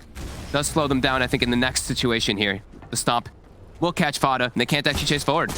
And GH had a nice terrorize as well, just pushing everybody away. So again, you get this really nice arena, but you need the follow-up. And when your Doom's the only one who has the BKB. Yeah, they can't actually get into him. Snaking, I don't believe, actually had the TP. It looked like because he actually walked out. But yeah, these stomps. Super clutch. Still almost get Miracle, but, you know, that's an almost that could just cost you the game. As the Lincoln's is now finished up, and Miracle, he's going just Butterfly next. He's just opting for damage. Playing his own game. Yeah, now it's, I mean, how do they break the Lincolns? Fada has to be in range to cold feed him, which just, it really feels like it never is going to happen. They need to figure out something here. They do. This is a very powerful Deuce, and she's not even going the typical build. Smart approach. Why Miracle's one of the best players. Radiant's Gets a Pupil's Gift too. Look at how tanky she is. Pupil's Gift, most effective item on the Medusa. Double secondary stats. You don't need more damage. Infinite survivability. Radiant structures are fortified. Teleport coming down to the bottom lane Nine here. again. Mind control opening up with the burrow strike. Radiant Goes for the arena. He's just going to use it to disengage though. He does not want to get caught by all the rest of the team here. They throw out the Ice Blast. Fallen. They popped the Lincolns. Oh, he takes a net creep. I was going to say, wait, what popped the Lincoln? So, okay, 33 recognizes it. Does see that that Lincoln's is picked up, so we'll have at least that ability to break it himself. Scanning. Yeah, the Manta and the Lincolns will be able to always prevent that because of the animation. I feel like 9 is very lucky to survive down bottom. If any rotation came just a little bit faster, he's just dead there, even though he does use Arena. I think he gets very fortunate to scurry away there. I mean, it's fairly low cooldown, right? So it's not the worst thing in the world, but it's starting to feel like he drops the Arena and he's trapped with them, not the other way around. Yes. Almost got BKB, at least for survivability, at least versus all this magic damage, but as we've seen, the physical damage is the problem. Miracle standing his ground. Edie on ILTW now too for the next push. Vatas don't give up. Dire's top Despite the tower fact that we're is seeing a under very big attack. difference in kills, it's still just about, you know, less than 1k net worth difference. Radiant's middle Yeah, A tower lot of that is net under worth though attack. on the Dusa. And it's a, can they kill the Deuce? That is the question. It's getting to that point already. They don't have any type of build to be able to do it besides just like the, I guess the Infernal Blade damage, which will be the most effective one, the percent-based damage. But even then, it doesn't feel like it's enough at all. They don't have like any Diffusal build or anything for Troll. Troll's building his own items. He's gone for the Battle Fury Greed, which I know we've all said we do not like this build on the Trolls a lot of the time. As, yeah, Miracle just holding his ground. I like the positioning that they're doing right behind Miracle too. You know, Radiant's making sure middle tower Kuro hiding in the is under trees, attack. ready with the stomp if necessary. And Miracle just takes the middle tower. has fallen. And That's ILTW deals with a split push because he has a Remnant down near his team, so he can come join them at any moment. And yeah, just swooping for tier 2s. They can take the outpost now themselves. Right, well, they get a BKB now over on 9, but my concern is still, do you have the damage?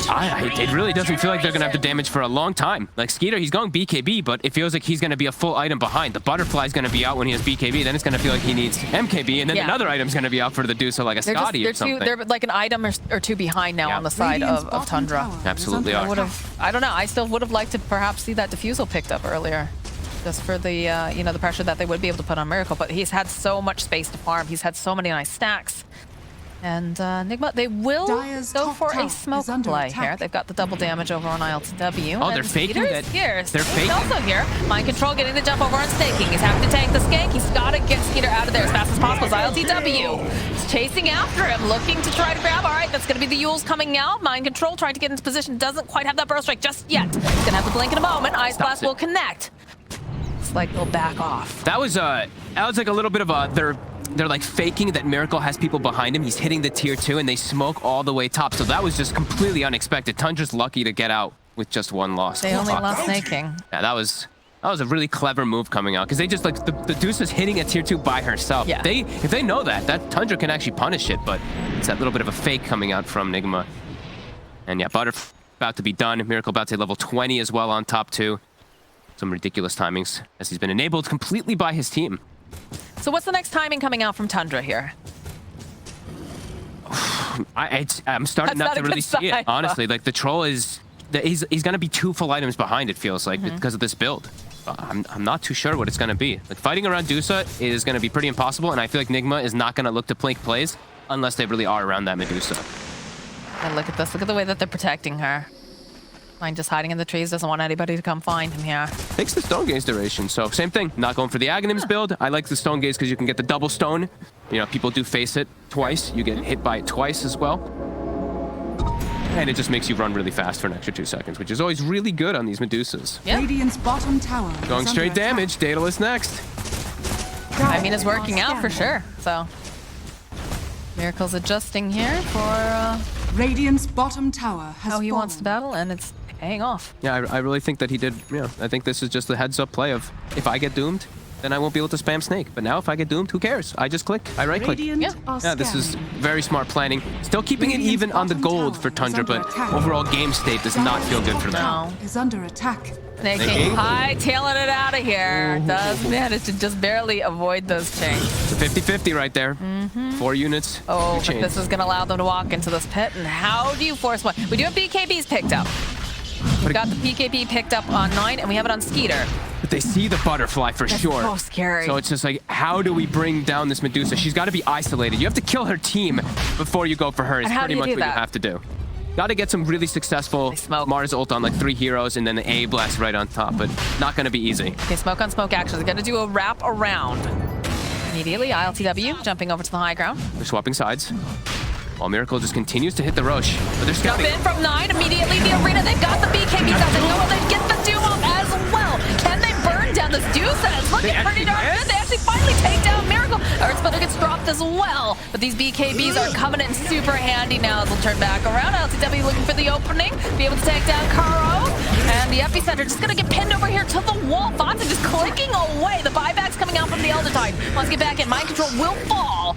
And now it's going to be a bit of a fight here from 33 and ILTW. He does manage to find the kill. Death That become might have been one of the most impressive kind of moves of them just recognizing to be able to go. Because if they just get counter-initiated on, they might all instantly die, but they do it so quick. That was pretty sick there. by Oh, Tundra. Spear, though, forward here over on GH, LTW, sliding around. Can they Don't do want to give anything up else? this Roche. No.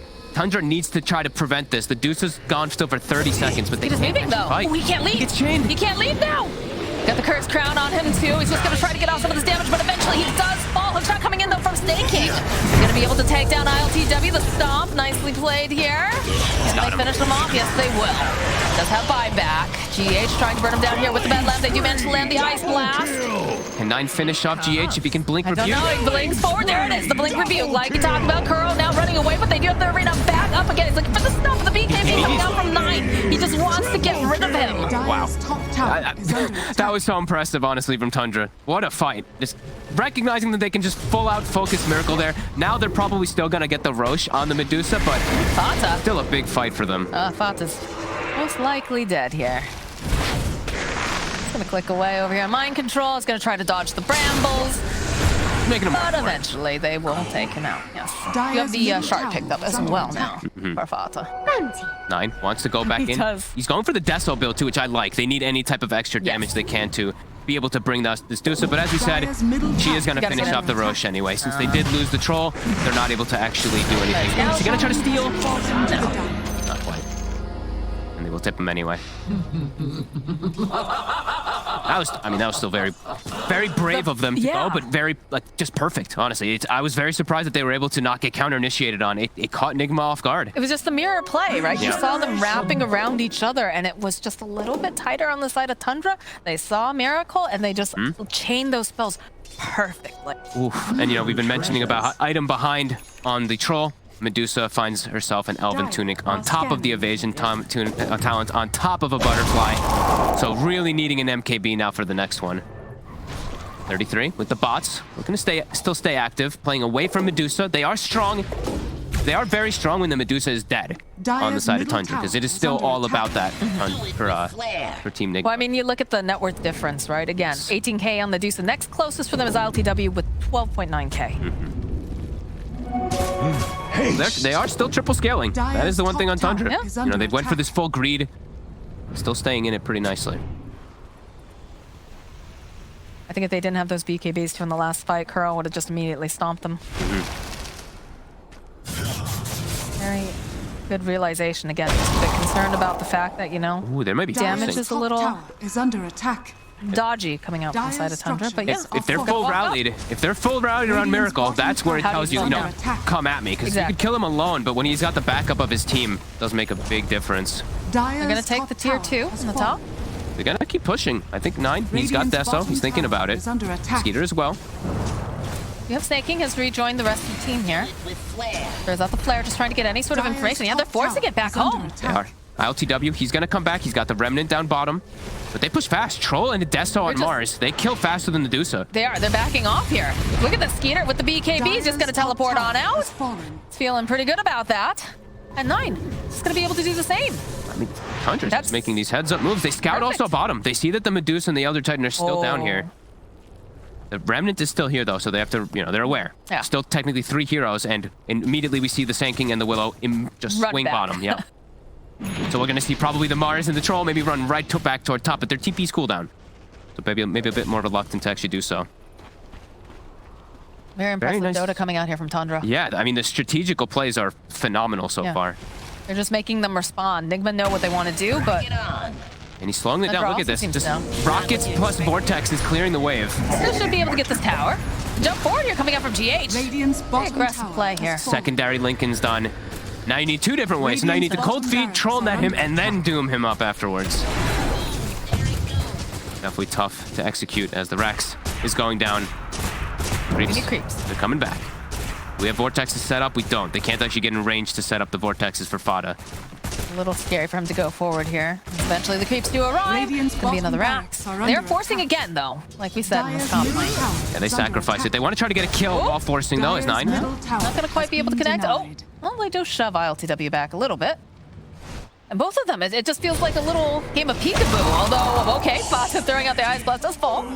Was he trying to get a ward down or something? I think he's trying to get a ward so that he can continuously put out the Vortex. He does get 1 down, so we'll slow down the push a little bit, at least from bottom. This opens the doors, though, here. Team top. TP's on cooldown. Okay, we are seeing more people jumping in. There's the BKB coming out from Skeeter. He's just going to teleport out. 9 also. They're looking He hangs on to his. He manages to hit it. He doesn't BKB TP. He gets greedy. Way too greedy. Now he's going to BKB, but now you're all alone, 9. You've just got to use it to try to disengage. And look at this. They have blinks. They have ways to get out of that arena. Oh, this is a big mistake coming out from 9. Big read there from GH2 knowing where he blinked, but he made it kind of obvious in the position where he did go. They'll get the Rax, but yeah, 9 gets greedy and still has to use the BKB and dies anyway for it. Slip up there. Still strategical moves, though. Yeah, forces them all back. They have to go deal with it. Rax for Rax trade, too. Still keeping it pretty close here. Giving time for Skeeter to get that item that he desperately needs versus this Medusa. He also has his own evasion talent, of course. About to say, this opens up the jungle, too. Mind Control getting very excited here. Gets a double stun, but GH is also here. Ice Blast gets tossed out. The Snake King might end up having some trouble here as ILTW is, of course, here. Should be able to chip him down. The hook shot just not going to connect. Tried to hook himself out of there, but... A valiant effort. Yeah. That's what you tell your teammate, don't move, and then Fada's like, see ya! I don't want to be here anymore. Ain't quite... Okay. All right. Refresher, okay. Whew, things are gonna get complicated here. Lincolns versus Refresher, Net, Dooms. They've got to be crisp. They've got to be perfect on it with Tundra. Skeeter's got to be careful here, though. Look at the way that they're moving on him. Got BKB. He might be forced to just use it. Yeah, he BKBs. He's going to teleport out. It's not worth it to stick around here at this time. Not when you also have Miracle knocking on your door. 33's at the ready. As we said, the Refresher's online, so they do have ways to break the double Lincolns. They're split, though. They're split on Nigma. Jump forward immediately. Miss. Pops Manta. That evasion coming into play. The Infernal Blade can't actually connect. And still, we're not seeing the Shard or the Axe picked up. Nope. You'll get a free one. You'll get a free Shard at the very least. Maybe even a free Axe at some point. Yeah, you know. Right now, it seems like they definitely have this game in their hands. But again, less than 1K net worth difference. Yeah, still very close. ILTW is scaling too, though. Yeah, he's catching up very nicely here. 6-2 and 11, as we said. You know, his Ember is always one to watch in the later stages of the game. Almost has Ags as well. MKB is indeed online, though. Okay. Perhaps this will make a difference if they can survive long enough. That's the other thing. Yeah. If they can either instantly kill the Medusa pretty much with the Doom target and just focus everything, or if they can kill the rest of the team and then isolate the Medusa. But both are very tough still here for Tundra. But they've been impressing. Very, very strategical moves coming out from them. Very specific conditions on which they can take these fights. They have to be very patient. So they have been. I mean, even like sacrificing Raxes, these are not easy choices that you have to do, but they've got measures to deal with even if they get like a couple Raxes down. This Troll with this Mars going for more damage build too. All right, they smoke up. Let's see what they can find. Ceremonial Roboso on 33. Great pickup always when you do have like Doom. But you gotta watch out for that though, ones. because the aura sometimes can give away the fact you're smoked. It most definitely can.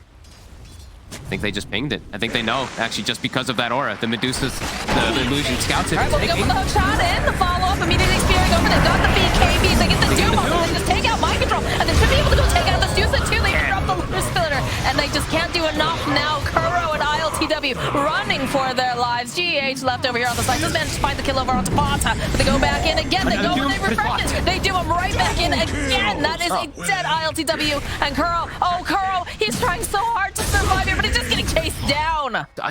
Tundra is just so impressive. They get the vision for a hot second. Everything gets jumped and dumped onto that Medusa. Just again and again impressing with the fights, and that's where the MKB comes into play. Back the other way we go. Snaking just gets the jump, and just the BKB's in full focus. They tried to force that and everything, but the full focus is out. They're able to just isolate that Medusa. Oh, they're trying to... Okay, GH is trying to make some space here. Let's get chased down, though, and we'll pay for it with his life. We have revenge tonight. And Skeeter's already in the base. They're going to lose potentially 2 sets here. They don't have buyback on LTW, no buyback on GH. They will have the Elder Titan. Okay, GH does just manage to have it. I think Tundra keeps going. I think he tried to force the Medusa buyback. Yep. Big ol' ice blast coming in hot. 9 following up. Oh, it's a blink forward here. Weird. Still managed to somehow stun over on the side, but this just cool. opens it up more for them. Has fallen. GKB coming up from Skeeter. He wants these buildings, and he's not going to let Kuro put him to sleep on this one. He's not quite able to finish it off. Oh, the jump forward over the 3 though coming out from Mind Control with that terrorize. BKB's come out there. They immediately just blow up GH. Such impressive moves. 9. Now he's got 5.2k gold on top 2. They just got so many extra items from these successful pushes. That was a very weird interaction. Yeah. I mean, you love these. I mean, these are my favorite. This is like you and Brian. These are your favorite things to watch. Well, because he gets speared, but it's like the glimpse thing, right? Yeah, yeah. The Sand King Burrow, its projectile always will move you into the position where it's going, even if you do get like some other type of movement. Like if you get hooked or anything, you even might appear at the end. I think you appear at the end of the Burrow strike if it's casted after the right time. Carefully, they do not have the Doom, of course. 9, although follow up here. Nice play here from Mind Control, but the hook shot comes out from Snaking. Good stomp coming up from Burrow, though. They drop the splitter. They'll go, and they'll try to hold them into place, but 9, he will crumble. As ILTW's looking over here, trying to get the kill on Snake King. Miracle running over as fast as he can. And just gonna chase down Snake King. Takes a while, but they eventually find the kill. And 33 just hides in the corner. He buys back, too. Doom's gonna be up in a couple seconds. I think it's because of Roche. He's buying back for that Roche. 9, 75 seconds for his. He might be forced to buy back too. They're scouting the pit. Rockets and Ice Vortex already have plenty inside of there. No, they don't want to go through 2 lives of that Dusa because they can kill Miracle once, as we've seen time and time again here. Second time is a little bit more tricky. Yes. They have the vision. They can see them all up there. AlcodeTV joining in the fray. Hook shot, not quite connecting. 33 jumps in with the BKB, though. That could be very, very expensive. Force that forward, though. Follow up here from Mind Control. Nice stop and sleep over here. But just blow up Bata as Skeeter is forced back. It's a costly one, too. Roche is up. If they're going to go be able to scout that on the side of Nigma, I don't know if Tundra's going to be able to fight it now. They can keep scouting it, though. They do have the rockets. Taking the fight a lot more difficult. 15 seconds to on hook shot.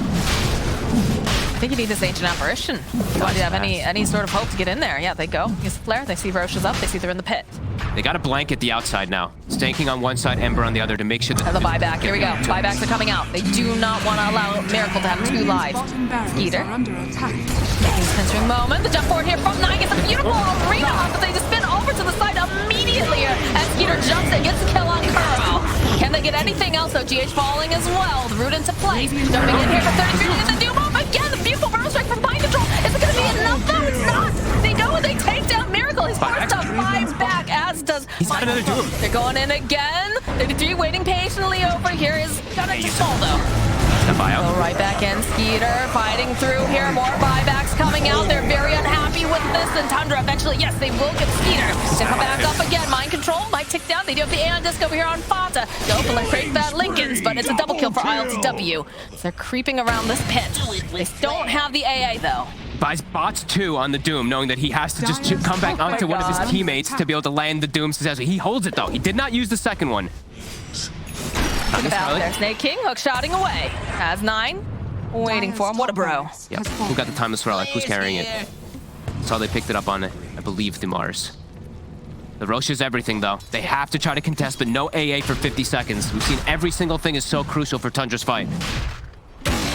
And they make this play. Another rocket tossed out here by Snaking. They're scouting. They have to find the right angle. And they get in there, though. It's a question. ILTW trying to be in the right position here, trying to make smoke. 9 jumping in with the BKB. Again, they just go. They take out the Roche. It's going to be 9 who picks it up. Miracle over here. They have that though. They're waiting patiently. They don't have anything else really to take it out, so looks like they're going to be able to burn down this Mars, probably. Yep, that's going to be the first light. Over on the back line, so AlcodeTV, all right, Skeeter trying to get his way in. They go, they pop it off. There it is, the Doom again, and the chase is on. They're trying to force him out. They have the Lotus over here on Miracle, but they're going to keep him alive. He is going to fall mind control too, trying to get the Burrow strike out. Is he going to be able to survive? Zard Splitter comes in and staking. They turn around. Oh my goodness, they take out 33. They touch down Skeeter 2. It's just 9 against the world now, as he's going to get slapped and he's going to get slided. Flames clear They got the deuce again, but the overwhelming damage from AlcodeTV this time around with the aura from ET, it's too much. They're doing such a good job of focusing Miracle, but there is other heroes still in this game. As we see the splitter, the ET actually does the most damage for the team fight. And now it's just the AA versus the world. Fada. Yeah, Fada is like, no. Oh, God. Oh no, he's found me. I got A on this. Gonna try to use all my spells. Oh, the Yules. But I'm dead. The Ice Blast in a second. Get off the toss and just try to put some damage out, try to force him out, and eventually, though, AlcodeTV. Spying Deso. He's going to end. He knows that nobody is going to be alive right now. Couriers. They're looking for what? What are they looking? Did you hide a gem somewhere or something? I don't think so. Or are they cutting They're gonna creeps? try to cut. What is? Are they They're actually drawing them away. They're Are you kidding me? Oh my God. No way. I mean, one will die. Yeah. But the look back at this. door is Look at this active. delay. Oh my God, this is This is Dota. This is Dota in 2021, guys. This is big brain stuff here. Like, who cares about the couriers? I wonder who's yelling at. I wonder if Snaking's like, send the couriers. Or if it's Fada. I don't know. They'll lose 3 of them. Bought some time, but I don't think it's enough time. You know, Snaking and Fada, they're going to be up in, fairly soon, but I don't think they can do enough to force them away from this. They need the They have cores. fortification, though. Glyph. Hardy's still coming in. They're coming in. Dire's middle Look at Kura's already putting in position. Radiant's The middle creeps are beating down their own buildings, but They push so fast with this Deso. they got to make 30 some real seconds big still. brain plays here if they want to try to do anything. They drop the brambles. Radiant's The rest of them are coming in And too. look at this mind control. And Medusa in 15. I don't know. I don't think they can disperse this any longer. Yeah, look at this. Even drop the terrorize. Just stay away. Stay in your base. Let us finish this game. They're ending it. Storm coming out from Kuro. Ice Blast tossed out. Hook shot forward here from Snaking. He's going to try to make a play, but look, they're just focused on this Ancient. They don't care that Snaking's jumping around over the back lines. There it is. What a game. That was what felt like Nigma had good control of the game because this Medusa's so far, but my God, execution from Tundra on another level today. This was some super impressive stuff from them. Even though they lose the game, like, I'm sure Nigma's feeling sweating in their boots too. The way that they're constantly getting onto Miracle, taking these successful fights where it feels like this Deuce is too farmed, that was a really exciting game. I love when you see these type of just crazy approaches of smokes, like just recognizing that they can go for the kills, but it's not only just about the Deusa. The Ember was starting to get farm, and ET in late game, can't forget about this damage manipulation that I know the panel is definitely going to talk about. I know. Not giving any lane advantage at all. So maybe they learn a little bit from that, Could be. I don't like it per se. 5 seconds. Fog just hating on the lack of stuns. I'm thinking Snake King is going to go in early Atos with that jungle farm, and that'll get them on track to set up the A ultimate. Can't GH run around and screw his game up? Yeah, I was thinking that too. I don't think isn't this the worst time when there's the very clearly a roaming 4 that can mess your entire game plan up? Isn't this kind of like the worst time to do one of those jungle heroes? So in game 1, both of you said, okay, Nigma's got the better draft, and then they didn't. In game 2, it was definitely Team Nigma has the better draft, and it was super close. This game, do they even have a better draft compared to game 2 and game 3, Brian? I have absolutely no idea what Tundra's doing. So what Tundra's doing, so you'd say yes. I would on paper say yes, but last game they turned the draft, the second game, into a very different vision than I expected. So there's probably something I'm not seeing, and I feel like I'm excited to learn this time. I don't know how jungle Veno is actually going to work here. You've got 2 supports that Spectre's just going to eat. I mean, I hope for it's breakfast not every single ultimate, and even then, like, the sustained damage that is put out, unless you land the right Ice Blast, like, Sunray can undo all of that, both with its team fight potential and its healing. Okay, well, my panel doesn't know what Tundra is planning on doing in this third game. We're going to find out. We're going to learn from them as we head into the third game between them and Team Nigma. Find out who takes the series. It's over to Moxie and Fogged. Man, I love Midnight Dota. We got a game of 3 coming out here. We got some interesting draft choices. And, you know, we've been a hater before on the jungle Enigma before. And look at his starting items. Oh, baby. He's Here got we the go. Blightstone Sage's mask. It's the tell. That just says jungle immediately for the Venomancer. So they're going to try it again. Brian said it before. They got 0 stuns, Moxie. They only have stuns on their ultimates on the side of Tundra. Bit worried for them, as we've seen Nigma go for this type of draft style before. They made it look really good. Late game scaling is ridiculous. Mind control Nature's Prophet should be able to bully pretty nicely in the lane too. Let's see what Tundra's going to be able to do, if they're going to be able to impress this time, because I feel like they're putting themselves in a very tough spot this game. We did see some very high execution, though, coming out in game number 2. We did. So perhaps, you know, perhaps this is the big brain play. Perhaps we Yeah. just don't see the full picture. I'm super down to learn whether this is good or if it is completely just not the draft. Yeah, and it is, you know, there's interesting approaches that they have done. You know, they, as soon as they see the clockwork picked up after Phoenix, they know it's locked in position, that it's going to be a mid-tiny, right? So that's why they go for this Venomancer with the AH supports, because it's going to be really disruptive versus like that Blink Tagger build. It's going to be really annoying inside of these midst of the fights. But then, Nigma, they get a different way to initiate fights. They have a clockwork and they have Spectre to be able to get into back to maybe give opportunities for Miracle in mid-game. So it feels difficult for Tundra for sure, but we'll see what they can do. Snaking, I mean, eyes on this jungle Veno if he's able to get out of control, if he's able to get the farm, and eyes on the clockwork to see if he can just hunt him, farm the wards, and kill him over and over again.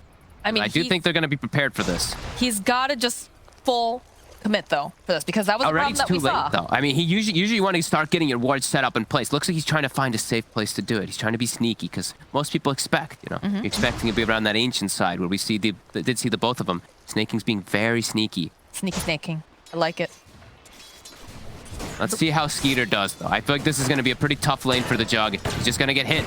You're just going to get poked. Treants are there. You're going to get hit. AA cannot contribute much. You got to spin to at least deal with some damage, but it's a fully defensive Look one. how low he's sitting here. Almost Skeeter. going to die. Yeah. He might actually just die here. All right, he's forced all the way back. I will not forget this. That's just at level 1. It is. That's horrifying. I'm going to watch Snaking. This is the really interactive gameplay here. Yes, let's get the Snaking stand. My finest creation with the OS Frog as Tundra. Courier has been We'll lose 33 up top. Actually, just to a Phoenix Inspector while we're looking at other stuff. There's tons of stuff happening. Lots of exciting other things down bottom, but how do they... Wow, I'm actually surprised. How the hell do you I don't kill know. the Tide Hunter? I'm very confused. Yeah, how do I'm you kill assuming you've Tide got the Flame Spirits and you've got, you know... A dagger. Dagger. How... I guess they got 2 or 3 daggers on him or something to chase him. That is, okay. We missed that one, but... yeah, I don't know. Let's see what Tundra's going to be able to do, because... Oh, God. He is pushed out of lane. What did All you right, expect? well, already, A disaster. Nigma, they're winning every single one of their lanes here. They forced out all of that region and even got themselves a kill. This is... And he's low, is the thing. Like, you've got your bottle to heal up a little bit, but look at Miracle's posture. He's actually just chilling up here, not letting him even approach the wave. 9 will at least get himself one of the... And we will have Snaking check the other one. Okay, that's the plan. Bata is getting just bullied here by these little treants. Just have to be careful. He might actually... Nope. 60-something hit points. Snaking, though, is, of course, you know... He's farming. Winning the jungle at the very least. He's farming. Got that going for him. Doesn't mean he's not going to get hunted just now from GH. I think that they can ditch mind control pretty soon at some point, though. I think like after a couple levels, you hit like level 3-4 on Nature's Prophet, and then GH can just be like, all right, you got this, man. And then they can just hunt. Kuroki's actually already doing it. He's already on the way. He's like, where is this pesky, sneaky Snaking? They've already owned the top lane pretty hard versus that Tide Hunter. The stick is already up for LTW. He's actually taking Desolate. This is a cool approach to actually be able to zone and push out Tide. As soon as he's away from the creeps, that damage will start to add up. Oh, the courier. You just see Dispersion picked up as... Oh! Okay, now's your time to bargain. Lose together, It's dead. win together, slay Look at it. together, Oh, slay Oh, the together. chocobo. Chocobo, and it's gonna get burned by a fiery hit. Gonna be a crispy chicken. How terrible, actually. It's chicken on chicken action. It is, but it's dead. Oh my God. Kuro wins the fight. Yeah. And 33 will struggle. He's full passive lane, so he's just doing 2 points in Kraken. So he's trying to survive as best as he can. And the sneaky snaking. I mean, we'll see if this pays off. That was exactly my next question is this going to actually pay off for him? Because it's quite the predicament that they've lost pretty much all of their lanes at this point. Yeah. I mean, I'm not a fan. I gotta be honest. I'm not a fan of this jungle Venomancer, but I know that they like this style. Snaking, as we said, he's a very greedy kind of player. But yeah, we will see. I think it's just so difficult when you consider the fact that, like, especially your safe lane, right? You're being bullied so incredibly hard. You can't even really approach the lane. You've just got Treants chasing you all the time. You've got Skeeter's at least getting, like, he's getting farm and he's getting the levels. Like, if they're out of regen down here, and just gotta watch out for their couriers is the next big thing. If they lose their couriers, then that's where the lane becomes really, really hard. Because if he doesn't get boots, then he can't actually run down or run away from both of the Nature's Prophet and the Clockwork, because they already have those boots finished up. So look at this. They have to buy more regen too. Regen is so expensive now as well. So it's gonna be a while before we even see those boots coming out. Also makes these couriers very slow is the important thing to point out. I feel like a lot of people do forget how slow your courier does move when it has regen. So an easy kill that they can't set up for. See that minus 36 move speed. And every time I see the snaking and things like sneaky snaking, do you remember there was like a free video game back in, like, what is it, 2000s? It was like a burger game where you went around and you just stole burgers. No, I don't. You don't remember that? Game. I did not steal burgers. I just remember it because it was like my little cousin's like favorite game, and we were at a tag sale, and he was like, "You can't sell that. That's my game." I was like, "Do you even have like an Xbox anymore to play this on?" Why does that remind you of sneaky snaking? Because it was literally called like Sneak King. Oh, okay, got it. That makes got it. Okay. I promise. Fair enough. No, it was definitely, he was just a giant hydralist stealing burgers. I was gonna say, I'm like, all right, well, you know, there's a market for everything nowadays, Fox. I'm glad you said the hydralist. I missed Dota 1 cosmetics.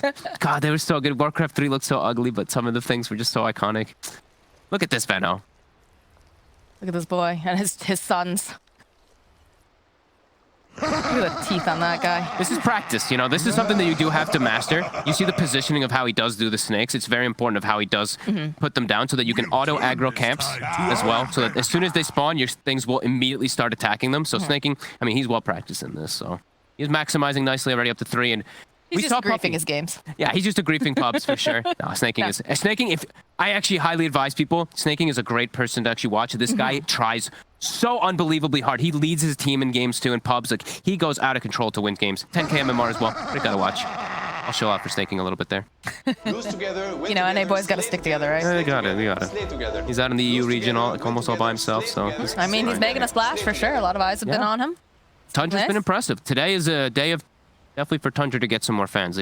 These last 2 games have been quite nice to watch. So impressive watching these matches. Like him and 33 especially, like, you know, just the capability of landing those chronospheres, being so patient in the earlier games, and then, like, you know, 33 having these just perfect positions, you know, whether it was that Ravage and that other game when he was playing Tidehunter, just catching the jug at the last second once that spin is off cooldown, or the, you know, just the itemization and being able to pop the Lincolns on Medusa time and time again. Like, they've really played so well in these matches so far. It might be like midnight and stuff like that. You know, I'm kind of tired, but when I do see some good Dota, I'm instantly fueled, and that's what we're getting. You know, this is I love when I do get to see this stuff. Unfortunately, you know, this one might be a Juggle Venomancer, but it still has potential to be that good Dota. Something, though, you know, that's the best part about Dota, is that there's always something new being invented.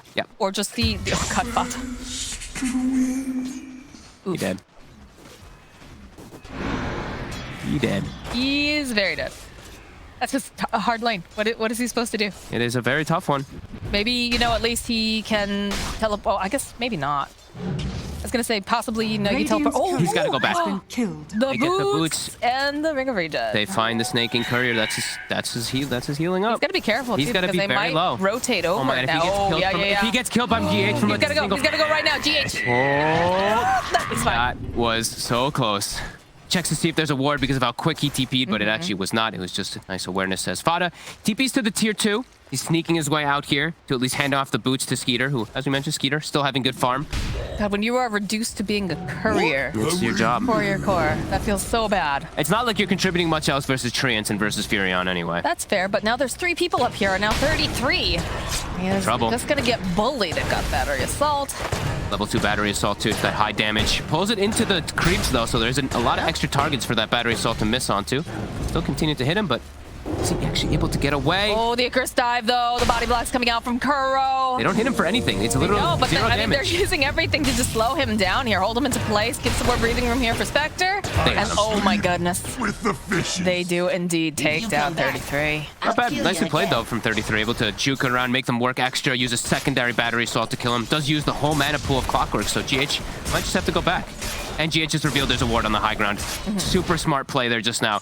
Walks up, waits for the creep to walk up the hill. As soon as it does, boom, he knows that information's there. Does take it out. That's the snaking protection ward. Now likely to go back to base, refill, and look for his next place to go. I don't think Snake King's going to be crossing that river again too soon. It looks like he set up base camp over within his own jungle. He's got no boots, so yeah, I would be very surprised if he does. 9 goes for the skewer play. Won't be able to connect. Miracle taunt him. This is actually so ridiculous here. The fact that Mind Control is just bullying everybody in this lane just by himself, too. Because GH, he's made another rotation up here on 33. Turning up Cogs, will throw out the Flame Spirits. Clears out the creep wave, too. Harass quite a bit. These body blocks coming out, too. We'll be in the middle of a creep wave, though. Anchor smash. Gonna get bullied away. They aren't gonna be able to get a kill this time. Yep. Full passive build. 2 in Kraken, 2 in Anchor Smash. Just knows he just has to survive up here. He even picks up small, cheap items, right? Cloak, any type of effective HP that he can get on the Tide versus this magic damage. Paying off. GH waiting for his next target. Does see 9 for a second. He's just going to go annoy him, go secure the rune, while we see Snaking do the same thing down bottom. He's got his Tranquil Boots, so he's a lot safer to play aggressively. Also going to steal the small camp away from this Tiny. I like this play. Yeah, this is nice here. It's cheeky, though. It's a little worrisome. Immediately dropping down here. Secures it. Here's the rune. Yep. And he's got Raindrop, too. So it's like, even if Miracle's able to get on top of him with a full combo, very likely to just survive. We'll see lots of Raindrops always versus Tinies. Miracle, definitely coming out ahead in the lane. Same thing with the Spectre. But they are slowing down Mind Control nicely. They do finally manage to get the kill on him. Yeah. Can't do it all on his own down here. As soon as those boots are picked up on the jug, it does become a little bit more threatening. GH? He just is poking away. He's keeping tabs over on Snaking. Snaking's almost 6. The power of the jungle. Dire's middle tower. But how effective is it going to be? Is the big question. We'll see. It's very annoying, as we said already, for that Tiny in the mid game. It's going to be very frustrating. Versus most of the other heroes, not so much. But at least they have combos, right? Poison Nova plus AA Blast, always quite a lethal threat. That is true. So lots of team fight will be able to provide for them. Ooh, they go in for the haunt. Gonna chase after Fata here. Should be able to take down this Ancient Apparition. They spend a lot of time searching for him, though. Peter hiding. The follow-up. They'll be able to tree him in place. They're gonna still keep committing for this. They want the tower. GH. They want to push him off because they have Catapult Wave right now. So GH will commit as well. Does have a spin. And he does have a TP if he wants to go for it, but the damage is too much. Over here. He actually gets trapped. Is he gonna be able to make it out in time? No, it's too much damage. Ooh. Very nice plays here coming out from Nigma. This feels like a miserable game to play. Nice. And Fata comes back down here. Nice here, though. Okay. They have ILTW. They're going to try to hold him into place for as long as possible here. Try to get that Cold Feet proc up to drag right back in and with that Shockwave. Fata. He's just so tanky. Fata, again, he's going to fall. Not tanky at all. As Snake King, he just can't connect with the Gale. He can't quite get there. They managed to apply that Poison Stinger over to GH, but not going to be able to go beyond that. They see Mind Control, but where's your stuns? Yep, no Where stuns. are your stuns? As we said, it's only ultimates for the stuns for the side of Tundra and Miracle. Oh, he makes the move down. We'll get the stack and we'll find himself a neutral item. And 9, that's the first RP used, not going to get anything. And he's going for the full greedy build too. He goes for max empower, so it does mean that your damage on those rotations, it is a bit weaker. When you have max shockwave, very likely to get yourself a kill with the first move, but because of this build, it's just more greedy approach because he wants to enable the jug. Another courier goes down.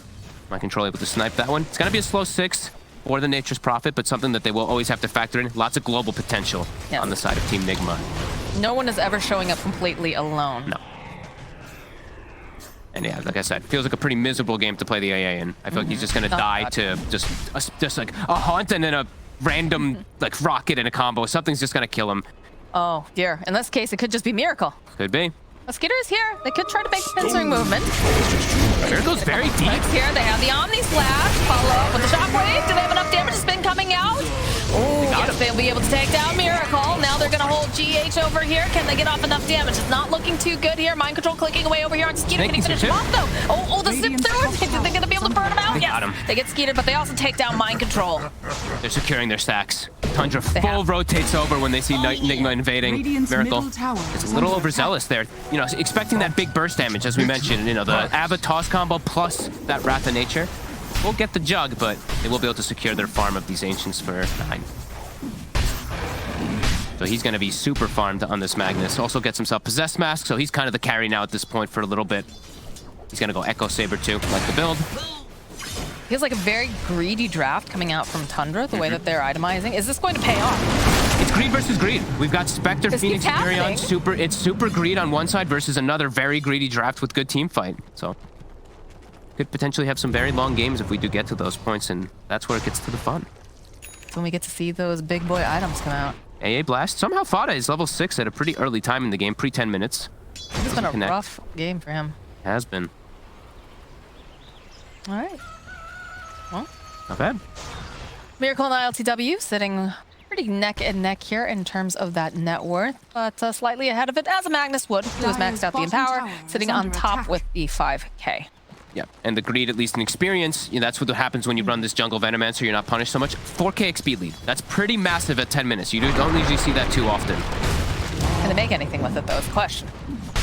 Farm. Oh, by God, they're doing that. Farm more.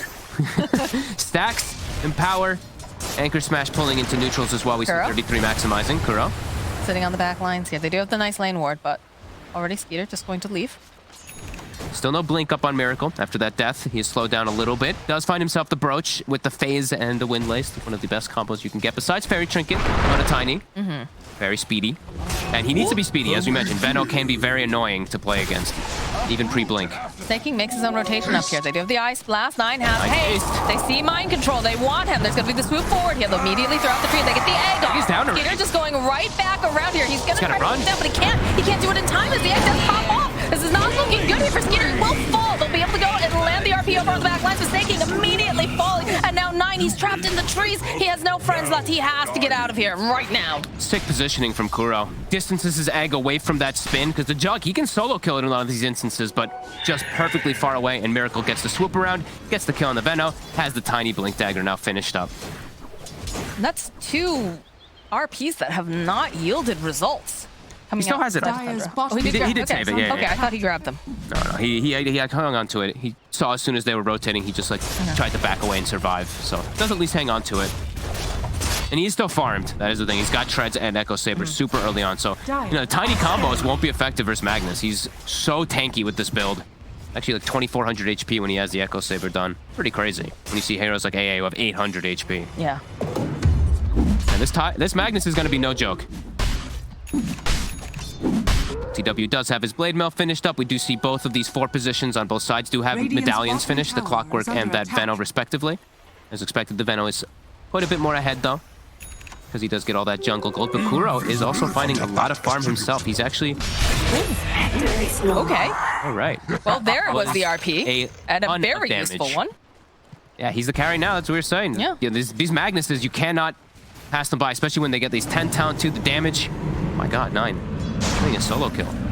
Yeah, very value one too. Yo, the best one he could find. And Kuro, he's being very greedy himself as we see Miracle. You know, like I said, Fada is going through a miserable time. It's just so hard for him. Kuro's got halfway to Aghanims. Oh my gosh. Yeah, right? Like, I don't know where he got it. Where did He's he get all got a that point farm booster from? and he's got a secondary piece in a second too. So these eggs, he's definitely recognizing that the only way to really for them to focus the egg, the easiest way is just going to be Jug. He gets the extra hits. Hook shot forward here, immediately onto Snaking. This is not looking good for our friend here. This is cool. The Ags is definitely quite different. Because you used to see the Ags only picked up really versus with like Terrorblade on your team because it refreshes the meta, but not going to be the case. 9 again, just trying to poke away here at ILTW. Is forced to run out even though the Ice Blast does connect. It is going to add the increased hits, though, on the egg. Which, as I was mentioning, the Jug is one of the biggest ones that can actually focus fire it. But with, like, Magnus can also, but it's harder. Especially if he gets hit by a single Fire Spirit, then it's only going to be the Jug with the spin to be able to go for it. So, could be a pretty cool approach. Also can just full heal the target if he does use it at its maximum effectiveness. Doesn't just reset those cooldowns. So he can stay spotting out GH. They'll even go and use the Ice Blast. They just want to get rid of this pesky Clockwork, so they should be able to get that kill. They got him. Snaking his revenge. They're prioritizing Kuro's farm. Like, they give him the top lane. Spectre's farming jungle.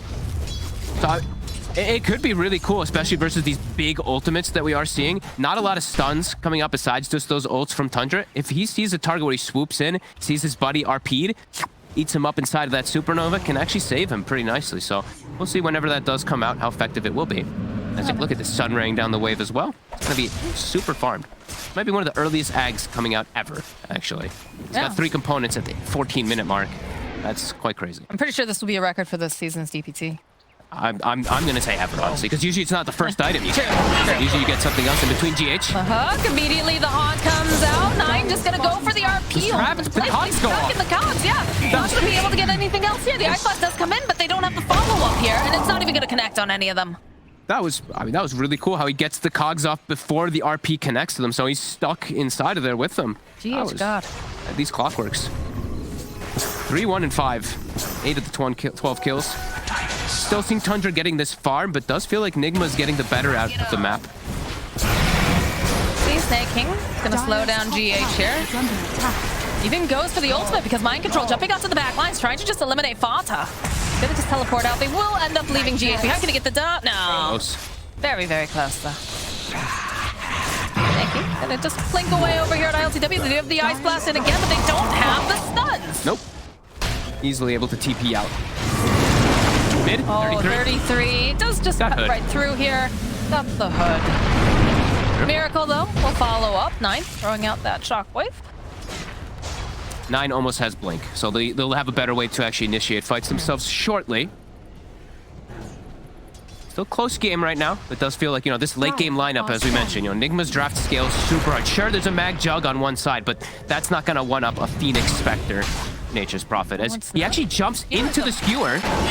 Shot coming out now from GH. 33 is nearby. Kuro, though, over on the back lines. They go for the Ravage. Follow up with the Ice Blast coming in. Will connect over onto 2. This is not looking good, though, here for 9 as they toss up into the air. He will fall. Kuro still alive on these back lines. He's going to have to go drop the egg, and the spin's going to come out. They'll try to protect it. It's not going to be enough. They turn around. They should be able to go maybe chase down GH here. He's ticking down to that Poison Sting. Will eventually get denied here by Mind Control. Very nicely done. And again, where are your stuns? I think Kuro miscalculated his mana a little bit there. The initial dive in, I think he wanted to egg in a better position, but then he gets back. He's panicking because he doesn't have much mana. Then he gets mana for the egg, drops it, but they're all right on top of him. So they actually are able to bring it down. It's only the 2 supports dying, and they do end up killing the Magnus. And it is a Ravage forced. So don't think Tundra is too fussed, or Team Nigma is too fussed about that, as they're still getting great farm across the map, continuing to defend this tier 1 too. Radiant's bottom tower is under attack. Has to watch out for that Sunray, though. It's a good solution for trying to deal here with the Tide Hunter for sure. Just keeps digging too, Kuro. 700 so to lags. Close now. So close to that Aghanim Scepter. He'll get it at a good timing with 12 too, and then it's 10 hits to destroy. Dire's top tower is under attack. Philosopher's Stone, here you go, Fata. Here's a nice little present for you. Fata's, but I already have a shovel. It's kind of like a mini Philosopher's Stone, but no, he definitely wants to swap it in, swap back and forth if you do want to maximize as much as possible. He will. Very nice. Gotta love the efficiency. And Mind Control's doing the same build we saw him do the other day. I was hoping we'd see it too. Witchblade into the Aghanims. Very powerful. So that root bonus with your Wrath of Nature also drops the cooldown from 85 to 60, so frequency of fights will be that much better. I'm liking this pickup a lot. I know T is a huge fan of it, that's why I mentioned it the other day when it did get picked up, but yeah, seeing Mind Control do it definitely gives him the thumbs up of approval.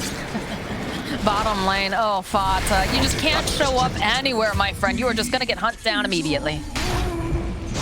33 just gonna continue to try to put pressure down on this tower. He's not the best tower hitter though, unfortunately. No, but they don't want to risk one of the other heroes because they're too important, right? The Jug or the Mag can't actually walk up and hit that tower because if they die, it's a lot more costly. 33, he's not dying. He's got Hood locked with the pipe so he can unlock and have that increased tankiness. He's got the double damager and bottled up here on the Magnus. That they could force a fight. I feel like they could actually look for ILTW. He's got the vision. Dagger forward. I see him. I think they can go for him. Double damage. 9 waiting patiently. Jumping in. RP immediately over onto ILTW. They should have all the damage necessary to take down the Spectre. Very nicely done. That ward paying off instantly. So Fata, he dies, but with his dying breath from earlier, he did get that ward down to at least give that info.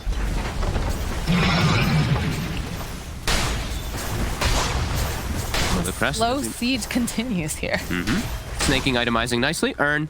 Just natural build-up for the Veno. Force Staff and Solar Crest, very nice, especially versus Clockwork. Will be enable as 9 again. 9, yeah, he gets jumped on here by Miracle and GH. He's a bit tanky, but Mind Control also making his own rotation. He's going to try everything he can, but he still will fall. And the pressure is really being placed down here on this middle tower, knowing that there's many of those heroes that were just in that bottom area. But Miracle's already here. The toss-up box is immediately dead. Snaking, though, trying to put out some of this damage. The egg coming forward.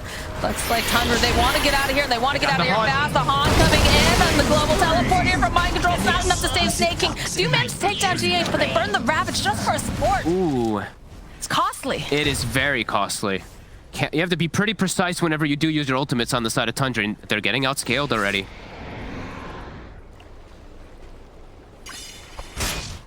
ILTW, Manta's done. Going for Diffusal next. Saw this build on him last time on the Spectre. It was very effective, especially versus a hero like Tidehunter. Limited mana pool.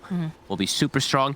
Now they even have Roche threat. That is something you do have to watch out for on the side of Tundra. Whenever these Spectres do pick up Manta, because the way Desolate works, there's always the threat that they could just go into Roche Pit. You have good ways to get information at the very least there with AA Blast, but it's got to be something they keep in the back of their minds. Pressure being placed here on the top tower. You can see more of these teleports coming in. 3 of these heroes. Miracle looking for the opening here over onto Skeeter. Skeeter holding onto the spin. But he's just going to try to run away as they do manage to get a kill on Mind Control in the bottom lane. Don't have to use an ulti or anything for it either. Just a quick, easy kill with the damage.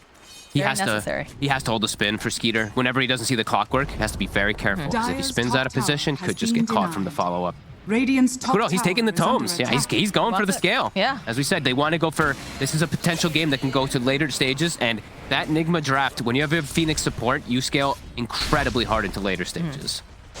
So yeah, he's getting big. Yeah, I like that he's actually gone for Ags. I think he should get the Shard next, probably. Probably one of the better pickups, too. A lot of fun things you can do with Shard, too. If you actually, this is very small, but important actually for Phoenix players out there. If you start your Sunray, you wait till it's almost done, and then you egg, your Sunray will continue, and you'll actually be able to use a second Sunray during your Supernova if you like overlap it in that type of sequence. It's actually quite important, yeah. Because you can do like double kind of heals if you're backing up the target. Scanning. So we'll see if he does go that route. Because last time we did see him go for like Holy Lock-in and stuff, because it is so effective on a Phoenix.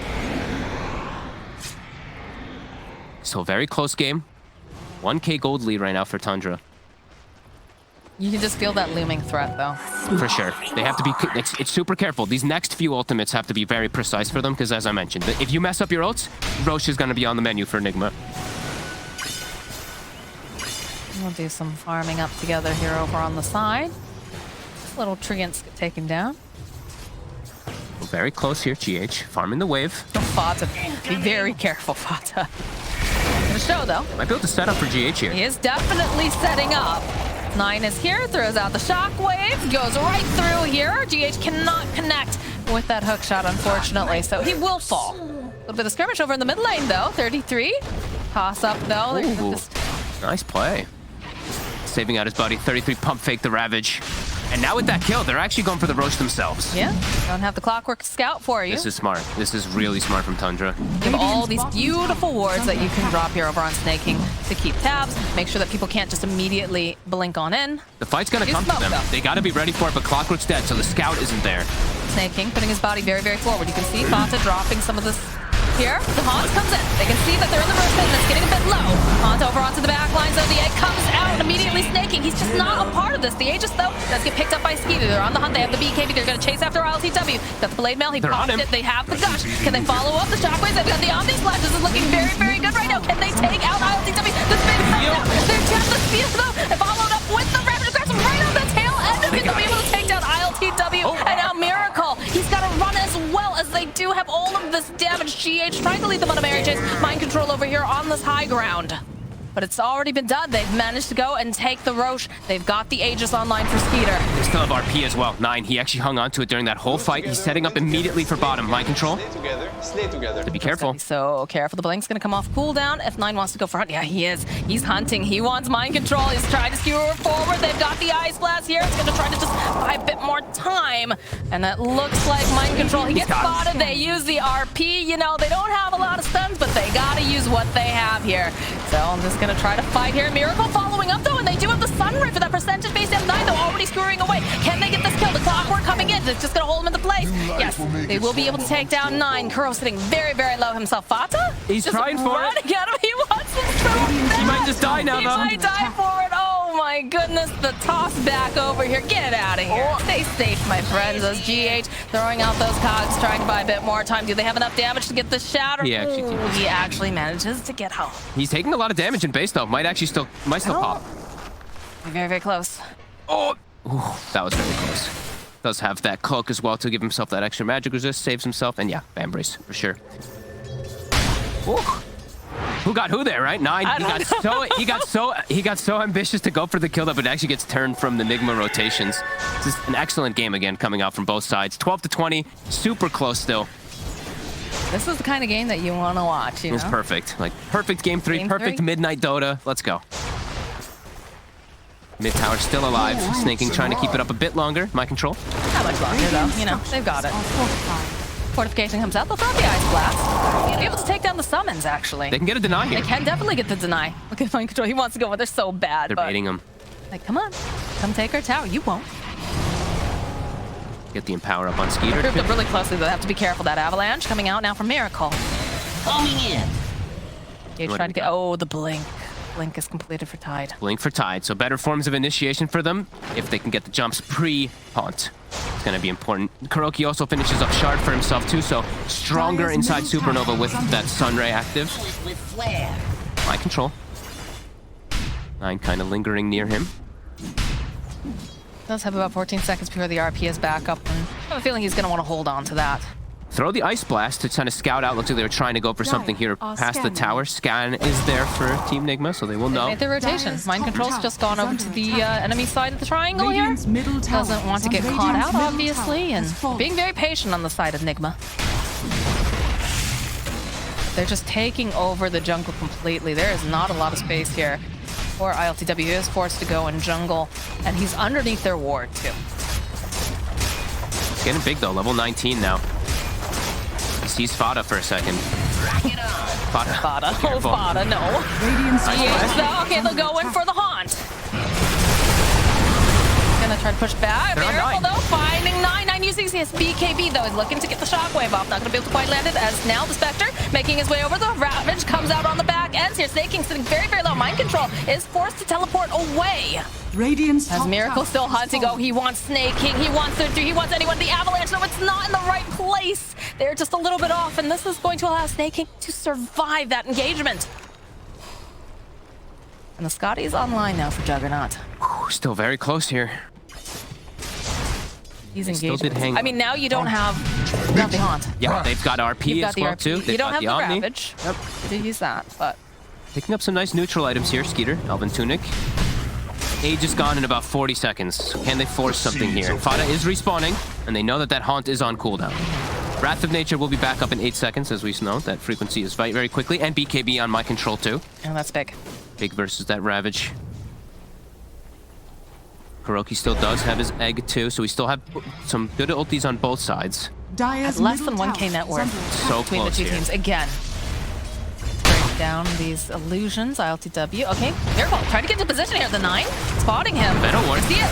You're back immediately. They're gonna go into the Omni Slash, and you know that BKB is nice, but it's not gonna matter too much as they follow with the RP. The egg does come up. They're gonna be able to save him. Can they click down the egg? That was the question. Can they do it fast enough? Taking down. They get it. They managed to take both of them out with one egg there. GH next to fall. AlcodeTV left all alone. He is just trying to break some angles here. Mind Control forced to pop the BKB. He's got to get out of there right here, right now. The damage coming out from Skeeter is immense. This tower belongs to the side of Tundra. Such good ways of being able to take that fight, and they try again. They try to sprout the egg over and over again, but it's not going to work. The Omni does end up bounding some treants, but mostly hits onto Miracle. Positioning not his friend, as Skeeter's able to full focus it with the spin. Tundra doing some big stuff, and they still had Aegis there, too, so... It's timed out now. Look at the Snakings just hunting AlcodeTV. He's forcing him to teleport out as they just go right into the base. They take the tower, they've taken the racks. Sprout, it doesn't matter. You've got a Quelling Blade. You just cut it on out. Nice Ice Blast in. They're not going to go for the dive, though. Tundra, they've been playing a really disciplined Dota. It's so clean, really, from them. Veno words. This is when we mentioned that Veno versus Tiny. It's super frustrating. You get hit by a single one of them, they connect with you with the Omni. close, though. Very close for Kuro to be able to save him. Hunt comes out. Chasing after snaking? No, they're going to chase after 33. Getting chipped down here. This is not looking good for the Tidehunter, but they got him. Double kill! It's going to take a little time out here. And Fata just dies. Fata just dies to the illusion. He's just going to die all the time this game, just to random stuff. Yeah, look at this. The Aeon, just the hopeful, you know. I'm getting closer to it, guys. It's not quite there yet. No, don't watch Fata die. Oh, he just dies to the... I told you, he's just dying to, like, random stuff. There's nothing he can do. As Nigma, they are starting to hit back here onto the towers here, even though they do lose the Rax. Actually, that was Courier. What was on his Courier? What was that? Basher. The Basher. Yeah. Ooh. Very effective one, yeah. Big one versus the Jug, for sure. A good one to delay. And he still is level 22. So, you know, they did get that big momentum swing here for Tundra, but still have to be careful. It's a very farm Spectre still at this point. Roche, one of the next biggest things on the menu here for both sides, too. What can we do? You're just able to clean up all of those treants, clean up the illusions. LTW is just going to farm out the jungle as he leaves. Is Mind Control going to get top net worth again in this game, too? I mean, he's catching up all the way to the top toward that Jug. Skeeter, who's been claiming it for quite some time now. Skeeter also almost has a full butterfly, so that evasion will be nice. That straight stat as well, too, just with Empower, does make it really effective. There's a lot of just like mixed kind of damage that is coming out from Nigma, so a little bit surprising maybe to see if that evasion will be that effective. Fata's so close to finishing up that hand. He's like, Philosopher's Stone, give me more money. That's a butterfly, though. Completely picked up now. I think you go fight. I think you have to set the tempo here. You know Haunt is down. You gotta look for something. They smoke. They're making the sweeping motions. They're gonna check out the Roche pit first, just, you know. Minute 30. See if anybody's home. And they're going in for the invasion. Ice Blast is gonna get thrown out. Try to do a little bit of scouting here. They're smoked up, though, over on the side of Nigma. Let's clear up these treants a little bit. Push Mind Control back. Radiant's positioning tower is under attack. Does Fata have his item yet? Yeah, he does. He's gonna go pick it up so he doesn't just die to Wrath of Nature +1 illusion. Always feel so bad.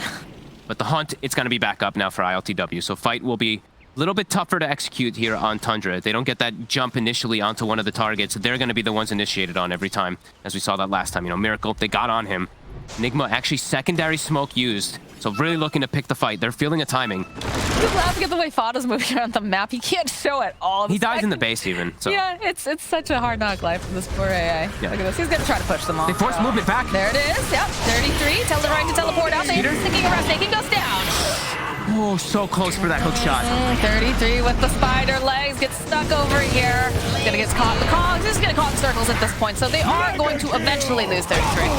So imagine if ILTW had Basher there, that's likely a dead Jug. The fact that he doesn't have Basher, he's hitting him that whole time, isn't able to get it. GH can't actually connect the hook shot on the spin, so Tundra fortunate to get out there. They started the TP bottom, and it was an instant haunt to try to punish it. But here's the thing. Haunt is down, Roche isn't up yet. Yep.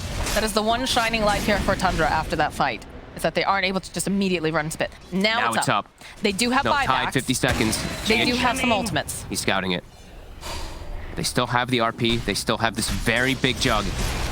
They have very nice ward vision over in the side of... Oh, yeah, this one didn't get taken out. Yeah, they still know. High ground ward on the Dire side did not get taken out. You have the ward, though, over here as well. Both teams do have vision of each other's side a little bit. Very important. Mind Control just continues to shove out the waves. GH just sitting around here. Skeeter walks into the pit. He didn't see him, though. That's the spot. He's in the little hidden spot inside the Roche pit that you can hide in. I think he saw the ceremonial robe on him, too, and he's like, what? Where is he? Flashbacks to, like, the Beast Coast game where Whisper just narrowly misses Roche back and forth. That was heartbreaking to watch. Illusion Rune picked up on ILTW. This is actually a big one. Miracle actually passes him off the bottle. So we've seen how effective, you know, just this Desolate damage can be. Also just versus a Juggernaut Omni Slash, more illusions. Will be the dream. Mind Control continuing to push up bottom. And Tundra continuing to look at the pit. Skeeter's gonna start threatening it. There's just so much that they can throw into it, though. It's very, very scary. They know Hunt is still down, though, so they're trying to kind of force this here. Another Ice Blast toss out, trying to get vision. Dying fast. Skeeter hits hard. Got the gush. Got that, DH. Scouting it themselves. The illusions. Again. Watch out for the steal. Dagger getting tossed out. Yeah, they're waiting. The hook shot forward here from Miracle. They find Nine. Finish him off. No, he does. He still has the BKB. maybe. He's absolutely fine. He's already with the RP, then they go right back in to 33. No, they take down GH. This rope is sitting very, very low. He's having difficulty here. He needs someone to come bail him out. He's gonna try to use the gush, buy a little bit more time. Fata's here. Everybody's grouped around this pit. The egg goes off, but they're just gonna be able to walk away. Is he going to try to secure Roche with that? They're gonna, it feels like they're going to go right back in again. The Ice Blast coming in right on hot. top of them. And on all of them, they follow up here. There's even the Savage as he goes, and it's still going to be ICW who picks up that Aegis though. But he's taking all of this damage over on the backlines. He is going to fall. Mind Control also died. Now Miracle's going to get chased down by Skeeter. ICW is coming right back up again. He uses the haunt. He's going to try to create some sort of confusion. Try to make it out alive here. 33 is getting bullied by Kuro on the backlines. Mind Control, he bombed back, as did Miracle. They're going right back in again. Look at this damage. Mind Control, he's trying to let Miracle jumping into everybody here. Skeeter. Oh, they take him down here at 9 to eventually will fall. Mind Control did buy back Skeeter though. He's still alive. The swoop in. They're going to try to get the final hits up over to Skeeter. Can they do it? They've got the sunray. Yes, they'll be able to find it. And Miracle now just trying to throw out some trees, trying to make some distance. Many buybacks coming out here. 9, he's looking. Can he get his hands on ILTW? It's not looking good enough. But the A blast, is it going to come in? It connects. They got him. They get him. They get ILTW. Oh my god, that actually might make it pretty worth it there for all their buybacks, just getting that big kill on the Spectre. He still has his, so does Skeeter. Okay, so Aegis was Spectre. I heard a cheese. I didn't see who got to use it. There was inside a the lot fight. happening during that So fight. cheese was used by the Mag. Okay, so he was able to steal that one. No, he's got the Icarus dive. But the pressure's on now. If 33 didn't get mini avalanche there, they're all dead. The mini little avalanche stuns allows them to get BKB off and actually even pick up the Aegis on ILTW. That was kind of the biggest difference maker inside of all of it, since ILTW almost lives throughout the end of it. And Kuro getting the snipe on Skeeter. Chaos. Absolute chaos inside these fights. Just had the eyes on the prize the entire time. I cannot believe how dead even of a game this still is at the 36 minutes. We're less than 1K gold lead. What's our experience looking like too? Pretty much the same thing. This is just beautiful Dota from both sides. We got a full Satanic online now for 9. Yep. It's going to give him the extra dispel. It's going to keep him more survivable in these fights. How's our buyback status looking? Almost everyone has bought back at this point, honestly. Spectre still has it. The two big cores. Those are the two big ones. The two big cores still have it, so. AA and Phoenix, which are also very, very important, especially the AA. Because that ultimate is just so valuable. Yeah, we did see Kuro also with the egg, right? He used it as like the zoning tool. Yeah. So Scanning. pretty important one that he will also have that buyback. Almost has refresher on Kuro as well, level 22. They get a lot of levels, of course, for killing off Skeeter. He's the same level as Miracle now at this point. We do get the Ag Shard now over here on Kuro. There he goes. They're doing a lot of hunting. They're trying to get as much information as possible. But look at the way that Tundra's grouped up here. They're playing this very, very carefully. They don't want to get picked off. One fight could just be the big decider. 1K net worth difference between the two teams. Oh my god. Minotaur Horn, fantastic item here. Yeah, 9. So necessary. Extra little mini BKB to deal with all this craziness inside the battles. ILTW, almost 25 on the Spectre. How's our Jug? Is left behind. Skeeter is quite far behind in the level department at the one side there for Tundra. So he's only 22. So Spectre will have a pretty big window at level 25, and also potentially can also buy back and jump into the fights easier. I mean, we said at this point too, 9 is basically the carry currently. He's just such a big, tanky person. He's got plenty of damage here, enabling everyone. But they just found it. Skeeter commits his gold, so he will not have buyback for the next fight. He's committed for the little for the Aghanims, so he's got that little secondary Omni Slash. How do you feel about that? Could hurt them. Spectre having buyback they might be feeling like they need to go all in soon because of that Spectre surviving and keeping her gold so long inside that last fight. Level 25 hit now. 9. Mind Control uses the RP. He's going to try to burst down here as best as he can. 33 is also here, so that will be a kill on Mind Control, and he does not have buyback. Look at the follow-up here from Nigma, though. They immediately teleport down. Smoke is up, though, over on the side of Tundra. Going to be looking for this opening. 33, Spider legging forward. Dire's bottom tower is under attack. Not a verb I ever thought I'd be saying. Dire's bottom tower has fallen. You have to be very careful in their positioning. Skeeter is going to show, and again, does not have buyback. They're rallying behind him. They're moving away, though. Dire's bottom tower 9 creeping over here on the tree line, too. Waiting to jump on anyone who dares to show themselves. They do not have the RP, Look what Mind Control's doing, too. He pulled the mid creep waves. Look at these treants. Look at mid. One treant here, look at up top. The other one, it pulled the whole wave up here. So he's trying to buy time. They know they need Mind Control to fight. This is just this clever creep manipulation as Tundra is going for this secondary Rax. Kuro standing over to the side. They don't have any vision. They just shred through that first tower.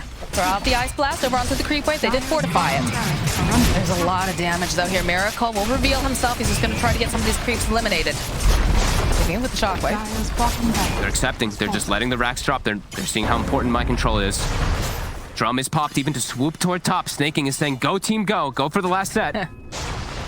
The Shadow Blade online, too, here from Miracle. Okay, AlcodeTV is going to teleport in the fall to the Avalanche.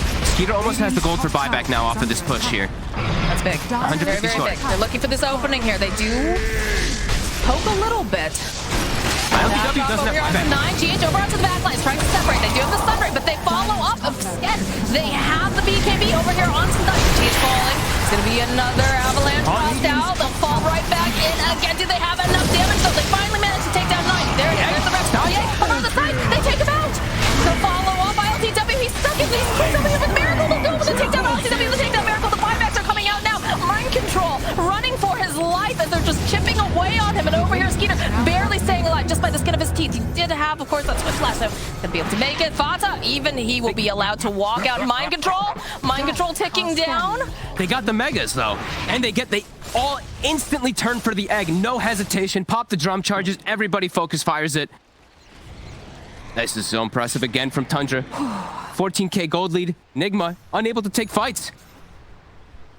9 just too tanky. They get the Ravage follow-up, and then as that Ravage is going on, absolutely everyone turns and hits it. Tundra just continuing to impress all day today. I mean, this is what happens when you have these consistent matches, when you're facing up against some of the best teams. That's amazing to watch. It's actually such a joy, honestly, you know? Yeah, I mean, these mega creeps coming in. Miracle's dead, no buyback. All right. Do get some more of these items. Looks like the Timeless Relic is found now. Fight's looking hard. Fight's looking real hard. You'd think they'd be able to win them with all these, with the Haunts causing chaos and the Phoenix, but it still just hasn't been able to. As of course we see a leveler here for Skeeter, so more attack speed, tougher for the eggs to be successful. And Kuro, who got nagging him so early on, they've been able to focus fire this egg time and time again. It was a gamble, and it doesn't feel like it's paying off, unfortunately, especially when you consider the fact he tried to go for that save, but... Interesting indeed. Invisibility. It's finally happened. Fata finally overtaking Kuro in the network. He's got a BKB as well. Oh, look at this my AA God, with a look BKB. Still gonna get clicked down to death, but hey. But he won't get rooted. Maybe he can actually run away from that. He won't get defused and chased too. The BKB. He's got the Quelling Blade too in case of the Sprout. He's got things covered. Homie knows his job is to stay alive and just throw out the Ice Blast and Vortexes. My goodness. Vortices? Vortices, yes. Vortices? Oh, maybe it is. I believe it's Vortices. I don't know. And the important thing is, too, that they did these fights. Like, Skeeter was not 25. No. Like, now he's 25. The ILTW Spectre actually was 25 in these last fights, and they still weren't able to take the fights. Like, Tundra just looking recognize so good.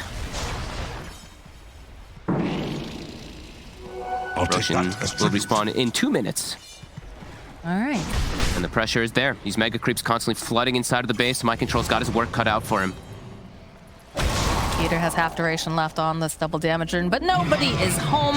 They're just going to go and secure themselves the outpost.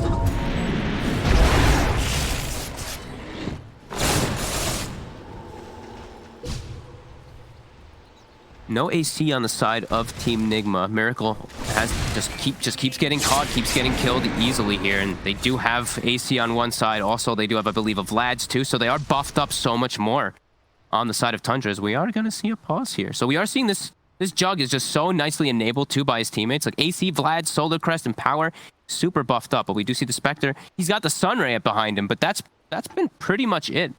Miracle's involvement inside of the game has slowed down significantly. 4, and 10, always getting caught. Miracle's having difficulty too. He does have himself the Shadow Blade, but they picked up that gem fairly, you know, as soon as they realize that, hey, we are in control of this game, we can start taking down all of their vision, which makes it so difficult with the side of Nigma to get anything done. And then on top of that, we always know, because they put it on 33, they always know where Miracle is if he's anywhere in the vicinity. This game has just gotten so much harder, and he is still making really nice plays, but these BKBs, all of these things, are just making his game so difficult.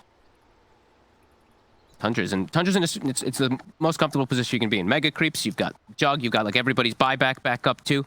The pressure's on for Nigma. It's no buyback on Spectre, you're going to need some crazy type of fight to be able to bring you back into this game. And then you have to fight all the way back to the enemy base, all the way through these megas. All of these waves are really shoved in. And it feels like right now, and do you think that Tundra just needs to chill? They just need to wait for this next Roche? Or do you think I think they should go. There's no buyback on Spectre. I think it's absolute go time. When you see an opportunity of waves pushing in, if you can catch something, you absolutely want to go. You're going to keep scouting the pit. They don't want to force into the high ground in particular, but if someone goes outside, they definitely would look to take that fight because there's 3 heroes, no buyback. So Mind Control is close to it. And they know that 2 of the buybacks are not available. They don't know about the 3rd one. It feels like one of those situations where, you know, sometimes a less experienced team will push the envelope too hard. They overcommit, and then they end up, you know, throwing away the lead. Or on the flip side, you sit back for too long, right? We saw, you know, some of those other teams in the past, the old, currently now Liquid, they used to have that issue, remember? They used to win their game, like, very early, but they just couldn't close it out. So it's very much, you know, the mindset and knowing, do we have the advantage? Do we feel confident? And usually, you know, a Roche is one of those things that helps gain confidence. But like you said, there's no buyback right now. They need to make this move now. If fight comes to them, they'll take it. If they see an opportunity of someone out of position, they'll take it. All right, back in.